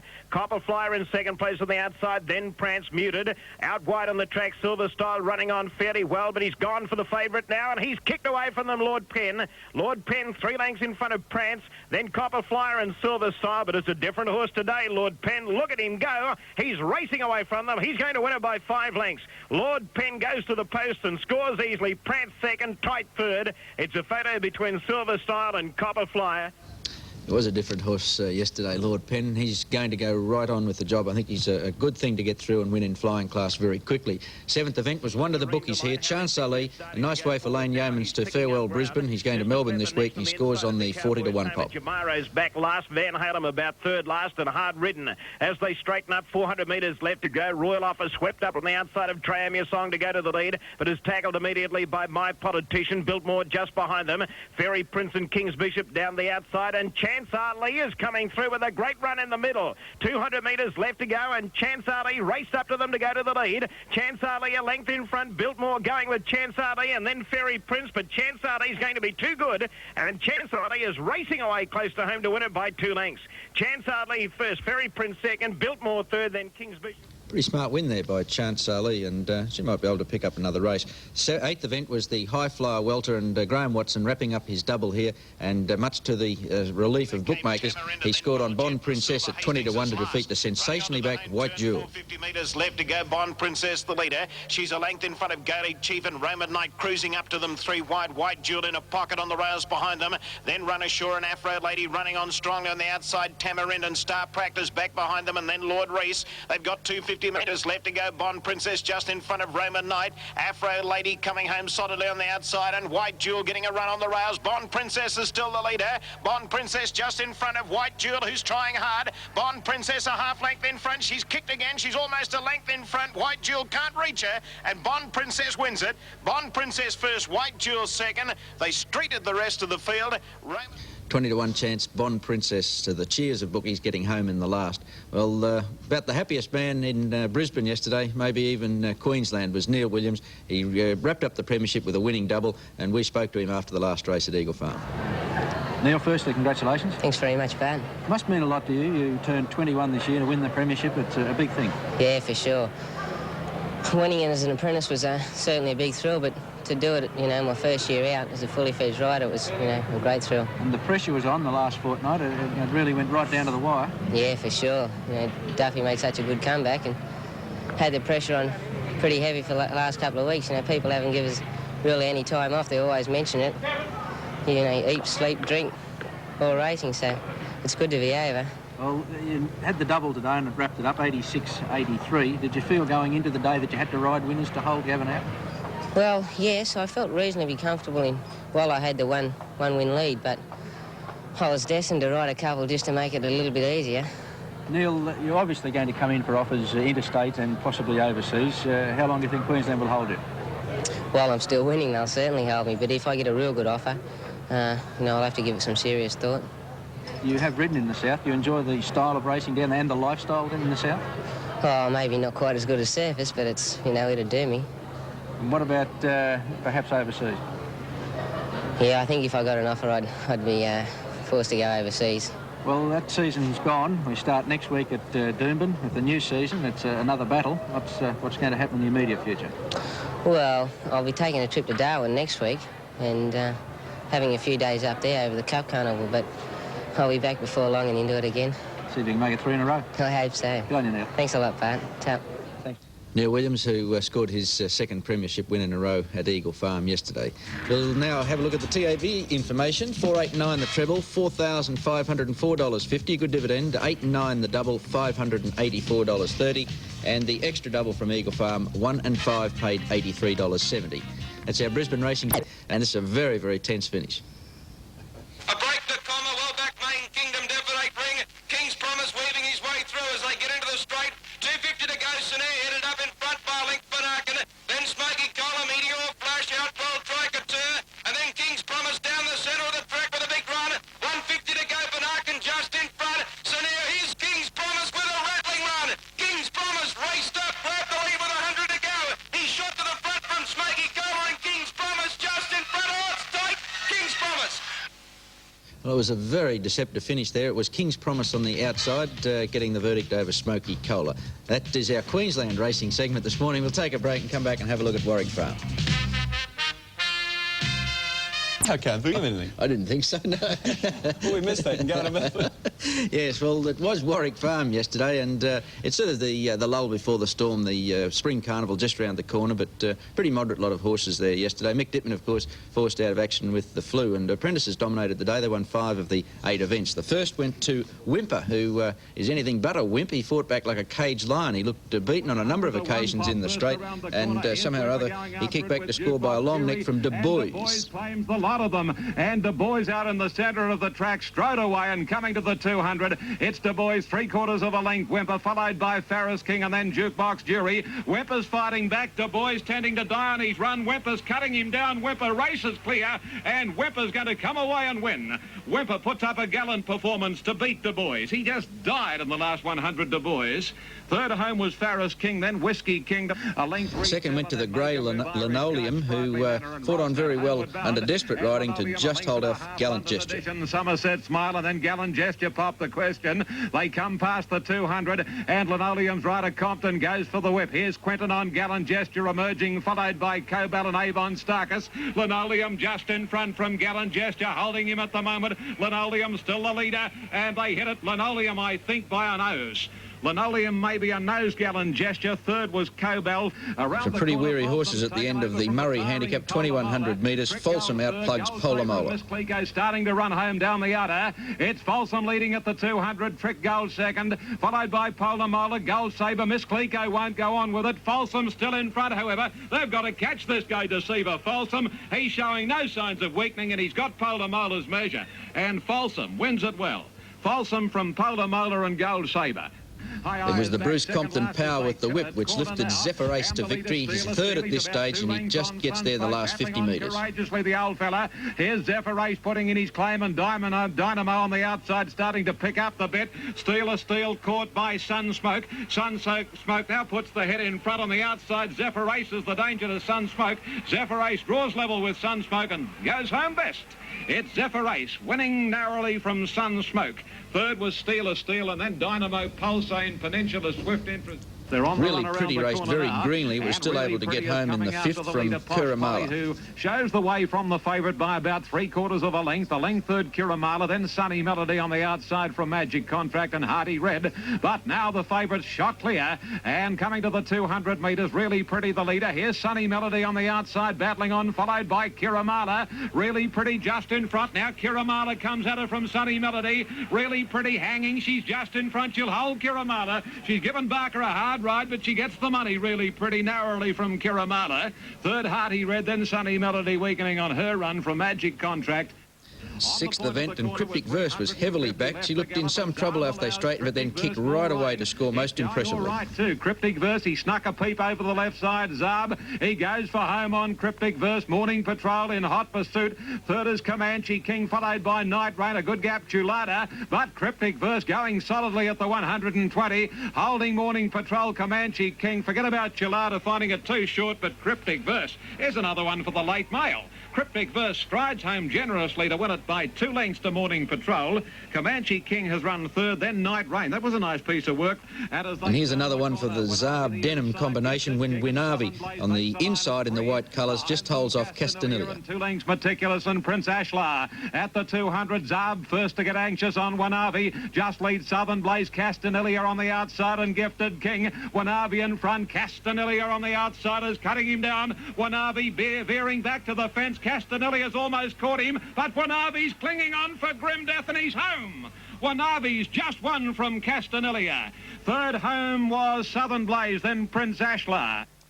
The leader, Premier Flight, looked in when they straightened in the final race, but Brigantic runs on very strongly, lunges there in the last few strides. Miss followed by Verenia. Brigantic getting up on the inside. The boy Bartley goes for Premier Flight past the 200. It's safely holding Brigantic and Purple Maze at the moment. Now Premier Flight stopping. Here comes Brigantic. Oh, Brigantic is gobbling up Premier Flight. She's got to get up Brigantic, I reckon. Yep, she's made it for sure. Brigantic. Gosh, she can finish. And that kid Parnell has ridden that beautifully too. Brigantic has swamped Premier Flight. Third Purple Maze, then Verena. There were the 8 events from Warwick Farm yesterday. Now the TAB double and treble information.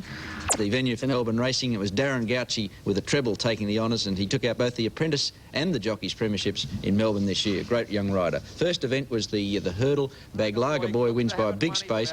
He was a little easy in the market, 3s out to 7s, but he won like an odds-on chance. Here's the last. Baglaga Boy draws to it about 5 lengths in front of Malabard. He comes to it, takes off, jumped it beautifully, and he'll win easily. Malabard and Skyros battling out the minors, but Baglaga Boys won it by about 8 lengths. Second placing to Malabard. Third will be Skyros, just in front of D'Angelo and Remy Martin. The first of Gauci's treble came along here. Lord Melwood is in front at this stage, under a bit of pressure from Lots of Rule in the straight, but scores pretty decisively. Straight from Lost Art. Lots of Rule under the whips, getting the run on the inside to come out after him. Lord Melwood, however, is holding the lead from Lots of Rule, who's trying hard. And Lord Melwood's going on to win from Lots of Rule. Second, Blast Off flew home from third from Lost Art, Marg's lad. Third event went to Art Master. He's in front at this stage in the white colours, and he just bolts away in the straight. By Red Henry and Daylight away, the others headed by a Pake Star. But Art Master set for a big win halfway down the straight from Ben Farris. And Art Master going to coast down to the line to win by 5 lengths. Ben Farris second, Red Henry third. About 8 lengths away was Buranti fourth. If you think that was a big win, have a look at the steeple. Monzist scores by 10 lengths with 25 lengths to the third horse. Here it is, Monzist. He measures it, draws to it, and he's over it safely. And Monzist going to win the Ainsley China Hiskin steeplechase. About 8 lengths to Gogong. 25 lengths away third, Tengahari. Then came Karina Mist and Wainui together. Here comes Gauci again. Ask again the grey, the leader at this stage, but Oatland picks him up quickly in the straight on the outside. Half length to Oatland coming home hard. Ask again in front, 100 to go, but Oatland, I think, is gathering him up quickly now. Oatland raced up to Ask again. There's not much in it. Oatland might be going home the best, and he'll win.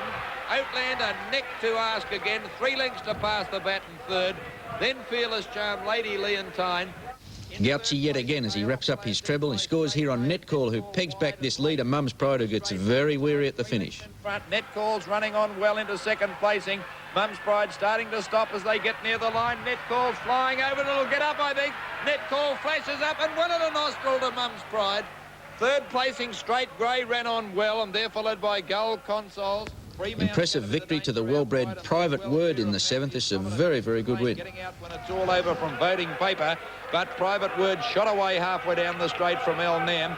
Fremount is next, and they were followed then by Kingston Lane. Private Word eased down, wins by 4 lengths to Fremount. Third is El Nam, just in front of Kingston Lane. The 8th went to El Begonia. The grey weaves through in the centre to score nicely from Better Venture. Out wide and Emelinsky. It's El Begonia getting to the front, 50 metres to go. And the grey El Begonia is going on to score. Second placing to Better Venture. Third man Nesta. Lady Marielle got up for 4th along the fence from Emelinsky, avenging Dunwoody Dancer's Darling. It's Final race went to Gay Tulip, but one to follow here, JPEX runs on strongly. Drew nearly a length in front with JPEX running on well from Affected and Flying Shoes, but Gay Tulip's got the last one, and Gay Tulip's coming down the line to win it well. Scores by 2 lengths to JPEX, third Collins Choice, fourth Flying Shoes, then Affected, here's a tough Royal Mask, Ranger Son Imaguy, 10. There were the 9 events from Mooney. Marshall Dobson this week. He looks at the Cloyne Stud and Grand Series, is owned by Nev Brook. A brilliant sprinter, and for Neville Brook, hopefully equally as brilliant a sire. That's Grand Series, now in his second season at the Cloyne stud Beaudesert. A son of champion Canadian-bred Grand Chantier, Grand Series, who won no less than 18 races, is a son of Little Warning, herself the winner of 9 races. Like Grand Series, Little Warning was a Brisbane Metropolitan winner before leaving 4 winners, including Lad's Hope, a 17 times winner. A model of consistency is the only way to describe Grand Series.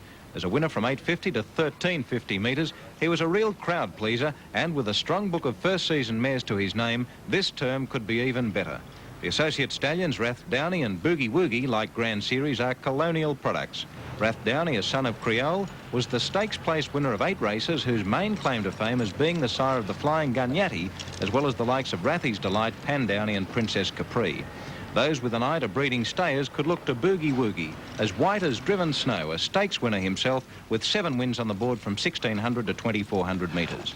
The Beaudesert area has long been renowned for its success at breeding winners, and with service fees such as $1,000 for Grand Series, $1,500 for Rathdowney and $800 for Boogie Woogie, Cloyne Stud's Neville Brook has ensured that the potential to breed future winners isn't out of the reach of the ordinary broodmare owner. Parading Grand Series at Eagle Farm has certainly brought back a few memories for him, according to studmaster Neville Brook. It certainly seems to be the way. Yeah, I think he remembers racing here earlier in his career at Marshall, and had quite a few good wins here. What about the bookings for Rathdowney? How have they been? Well, he'll have a full book this year with the amount of mares that I have of my own.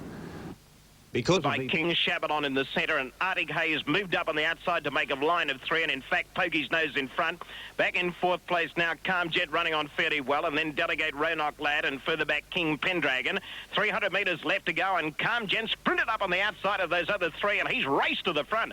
Oh gee, he exploded away from them, Calm Jet. He's about 3 lengths in front of Arctic Hayes, King Shabadon, and then Muted running on fairly well, but Calm Jet is going to bolt in. He's 4 lengths clear, close to home, and he's right down. Calm Jet wins it by 3 lengths. Second, Muted. Third, pretty close. Maybe Arctic Hayes, a nose in front of... Well, Shane Scriven was looking to make it the first 2. He went out on the favourite Tingo Tango in the second. She was trapped a bit wide and was easily beaten at the finish by another 3-year-old filly, Grand Cindy. 50 metres to go. Souverain the leader. It's Souverain a half length in front of Security Lass, and Belfronce moving to third but a bit wide. A length and a half to Blue September, and then Tingo Tango. She's racing about 4 lengths off the speed as they run to the home turn. Maya Moore next on the outside of Royal Kona. Pull to the outside, Blue Silhouette, and then Grand Cindy, Moon Angel, and Invitation Waltz. In the straight now, 350 metres left to go. Souverain pushed along just in front. On the inside is Security Lass, to the outside, Belfronce. Tingo Tango winding up now, and Grand Cindy going with Tingo Tango, and looks to be going a bit the better at the moment, Grand Cindy. She's got a nose in front of Tingo Tango. Security Lass is kicking on pretty well over on the inside, but now Grand Cindy kicked away from Tingo Tango and Security Lass, and Grand Cindy's racing away at the end to score pretty easily. Grand Cindy first, eased down, wins it by 2 lengths. Tied second and third. Tingo Tango's second, I think, just in front of Security Lass with it. Another impressive performance in the third to the Gold Coast trained River Road. He had the 1 barrier from the 1810 start, and that is a big advantage. He was always in a beautiful spot. That's him 4th on the inside in the yellow and green colours, and soon after he gets a run right along the fence. Surfcaster going forward. Lady Capulet is getting a glorious run. She's saving every inch of ground. She's racing right up along the rails, and she's right on the tail of the favourite as they run to the bend. Lemon Eyes is next on the outside, and then Beau Kingdom as they straighten up. And oh, there's a big gap there near the inside, and River Road exploded through to go to the lead. Lady Capulet is chasing him on the outside, but he's about a length and a half in front. River Road clear, 300 metres to go. Russell riding very confidently. He leads by a length on Lady Capulet, who's trying hard, and then Luskin Prince, Beau Kingdom next. But River Road is well clear with 50 metres to go, and the favourite's got it won. Get in the queue. He's going to win by 3 or 4 lengths. River Road, he's right down, scores easily. River Road first, second, Luskin Prince, and third, Lady Capulet, followed by Surf. I think the runner-up, Luskin Prince, might be one to follow. He should soon pick up a graduation over possibly a little bit more ground than the 1810 yesterday. The 4th event went to Snowcap. That's her, the grey, in 2nd spot at this stage, and she too gets a lovely run along the inside just at the home turn. Cut leader, a length in front of Snowcapped, who's going pretty easily in 2nd place on the rails. Don't Think Twice is a neck away third the outside, a length into Solitary Queen English Lady starting a run, and then Deslon, followed by Make Me Rich, Night Rider on the outside, then Therapy, our Mandolin giving the leaders a fair start. She's over on the rails about 4th last.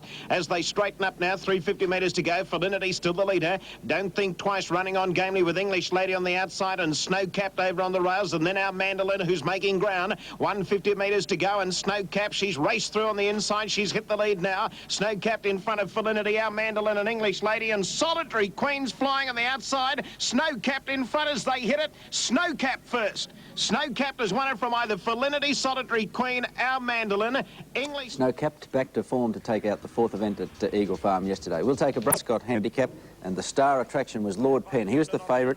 He cruises in third place to the home turn, and then he just explodes away from the opposition in a startling performance. About 5 lengths from the leader, but picking up ground now. Then Lord Reese and Silver Hastings at the rear. Coming onto the home turn, 450 metres left to go. Some unit just in front of Grey Khan. Lord Penn now popped the big question. He's racing up quickly on the outside and about to hit the lead. Arctic Lord behind them, then Rich Duke, followed by Cusack and then Hewenden, and Some Charm right down the outside. The favourite's gone to the lead, 250 metres out. Lord Penn kicked away from them, 2 lengths in front of some unit, followed by Some Charm on the outside, but it's all Lord Penn. Look at him go the last little bit. Gee, this is a good horse. It's Lord Penn racing away to win by 6 lengths. Lord Penn first, Some Charm second, Rich Duke got third, I think. Neil Williams had no worries to score there on Lord Penn, but a lovely ride on Arch Sovereign in the next. Arch Sovereign was inclined to go a bit fiercely in the middle part, but Williams had him smothered away. He's actually in 5th place at this stage, 1 off the fence, and he goes on to score nicely in the straight. Through in the centre to make a line of 4.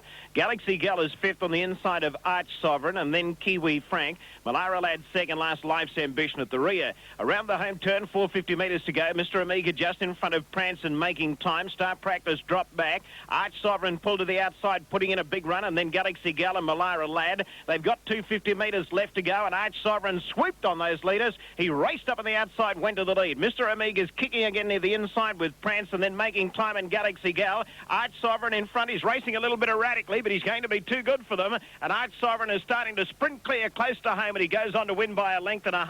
Arch Sovereign first, tight second and third. Prance in a photo with Galaxy Gal, then Kiwi. Solid effort that by Arch Sovereign. That's 3 in a row, so congratulations to his trainer, Alan Yeomans. 7th event, the exhibition handicap. Front-running ride here by Lyle Appo on Our Rosa Linda. Plenty of challenges in the straight, but she managed to hold them all off. Still a clear-cut leader. 600 metres left to go. In fact, she's moving away just a little bit. She's almost 3 lengths in front as they run to the corner. Uno Patira in second place, and then McGettigan in third. Dancing Man pushed along fourth on the inside of Sandler Fair. Then Sweet Reclaim dining out to the outside, and then Haro and Northern Beam. In the straight now, 300 metres left to go. Our Rosalie still the leader. She's about 1.5 lengths in front. Uno Batira trying hard on the outside with McGettigan. Dancing Man sneaking up along the inside, and then Sandler Fair. Our Rosalie still the leader. She's kicked again. She's about 1.5 lengths in front of Uno Patira. Northern Beam, Dancing Man trying hard at the end. Our Rosalie in front, stopping, but she's got too big a break up her sleeve, and she won it by 1/2 length. Our Rosalie first, Northern Beam second. It's pretty close for third. Up there in a photo is Uno Patira. Dancer Man was... Now to the final event, and My Politician took over just before the middle stages, and he went on to score quite a decisive victory. Jeff Costello has him in front at this stage, and he kicks right away just after they straighten. Of Woodville Lady, and then Monsieur Mime. 2 lengths to Out on a Limb, who's sneaking over a little closer to the rails now. Further back came Premium, Smart and Grand Main Fusilier, then Shirikano Light Opera. Severing dropping out of it on the outside, followed by Noble Charmer, Bless Us All, and then Puna Man.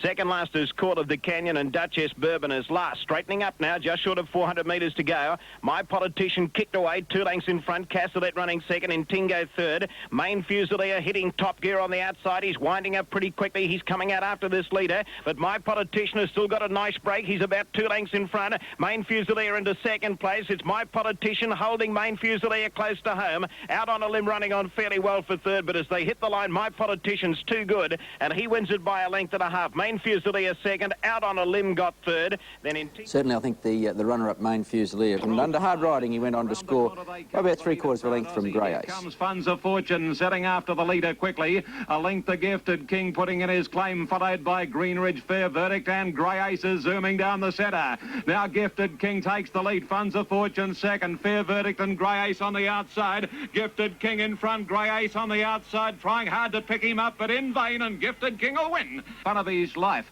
And the second went into Magnetic Island. The riderless horse is Handsome Air, who lost his rider at the start, but still managed to lead them home.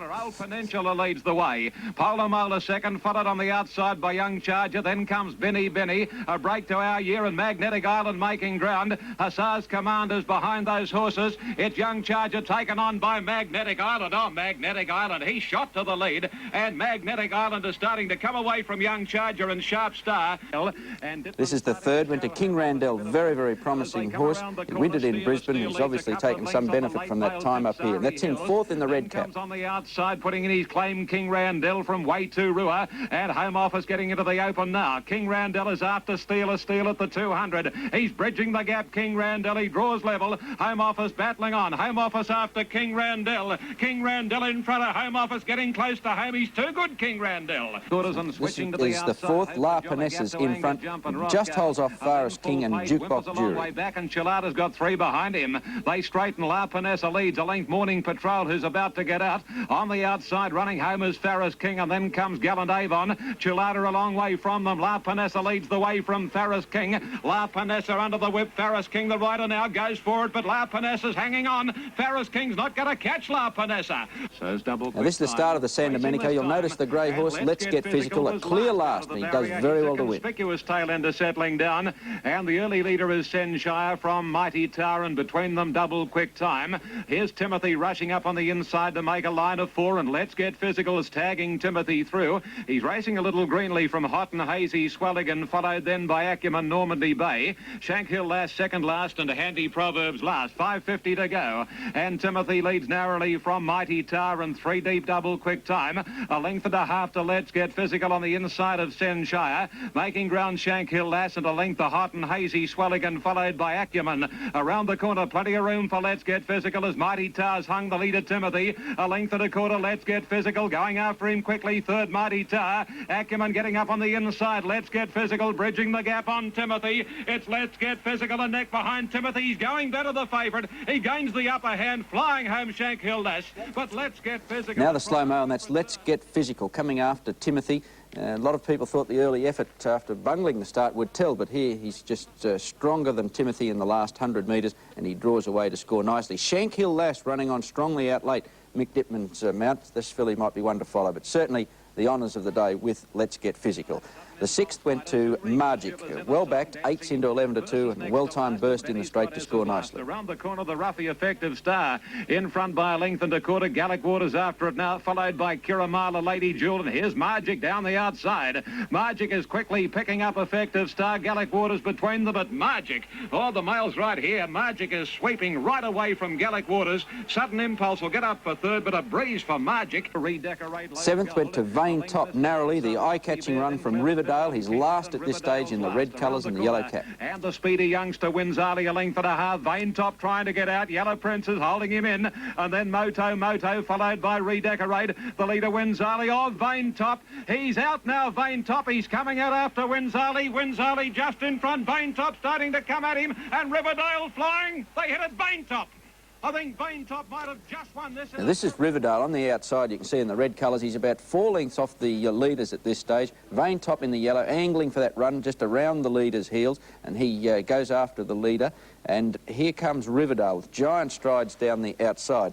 His stablemate is the winner, Vain Top, but in another bound, Riverdale would have picked him up. Vain Top just getting to Winzali, and in the last few strides, Riverdale gobbling them up, and he was just a stride away from victory. This is the final race. Formed, well-bred and equally well-made colonial-bred product by champion sire Vain.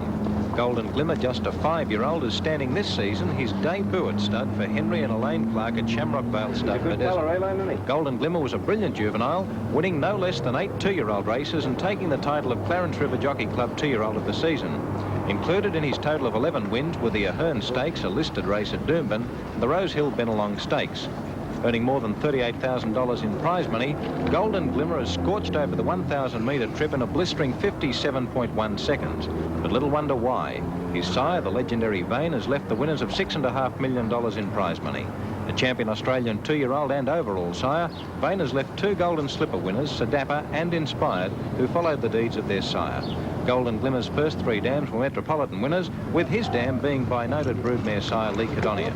The Bedesert area has long been regarded as a successful nursery of thoroughbreds. Such performers as Gugnatti, Cachondio, Machete, Lord Seaman and El Lorena strengthen this school of thought. And Henry and Elaine Clark are confident this trend will continue in the years to come with Golden Glimmer.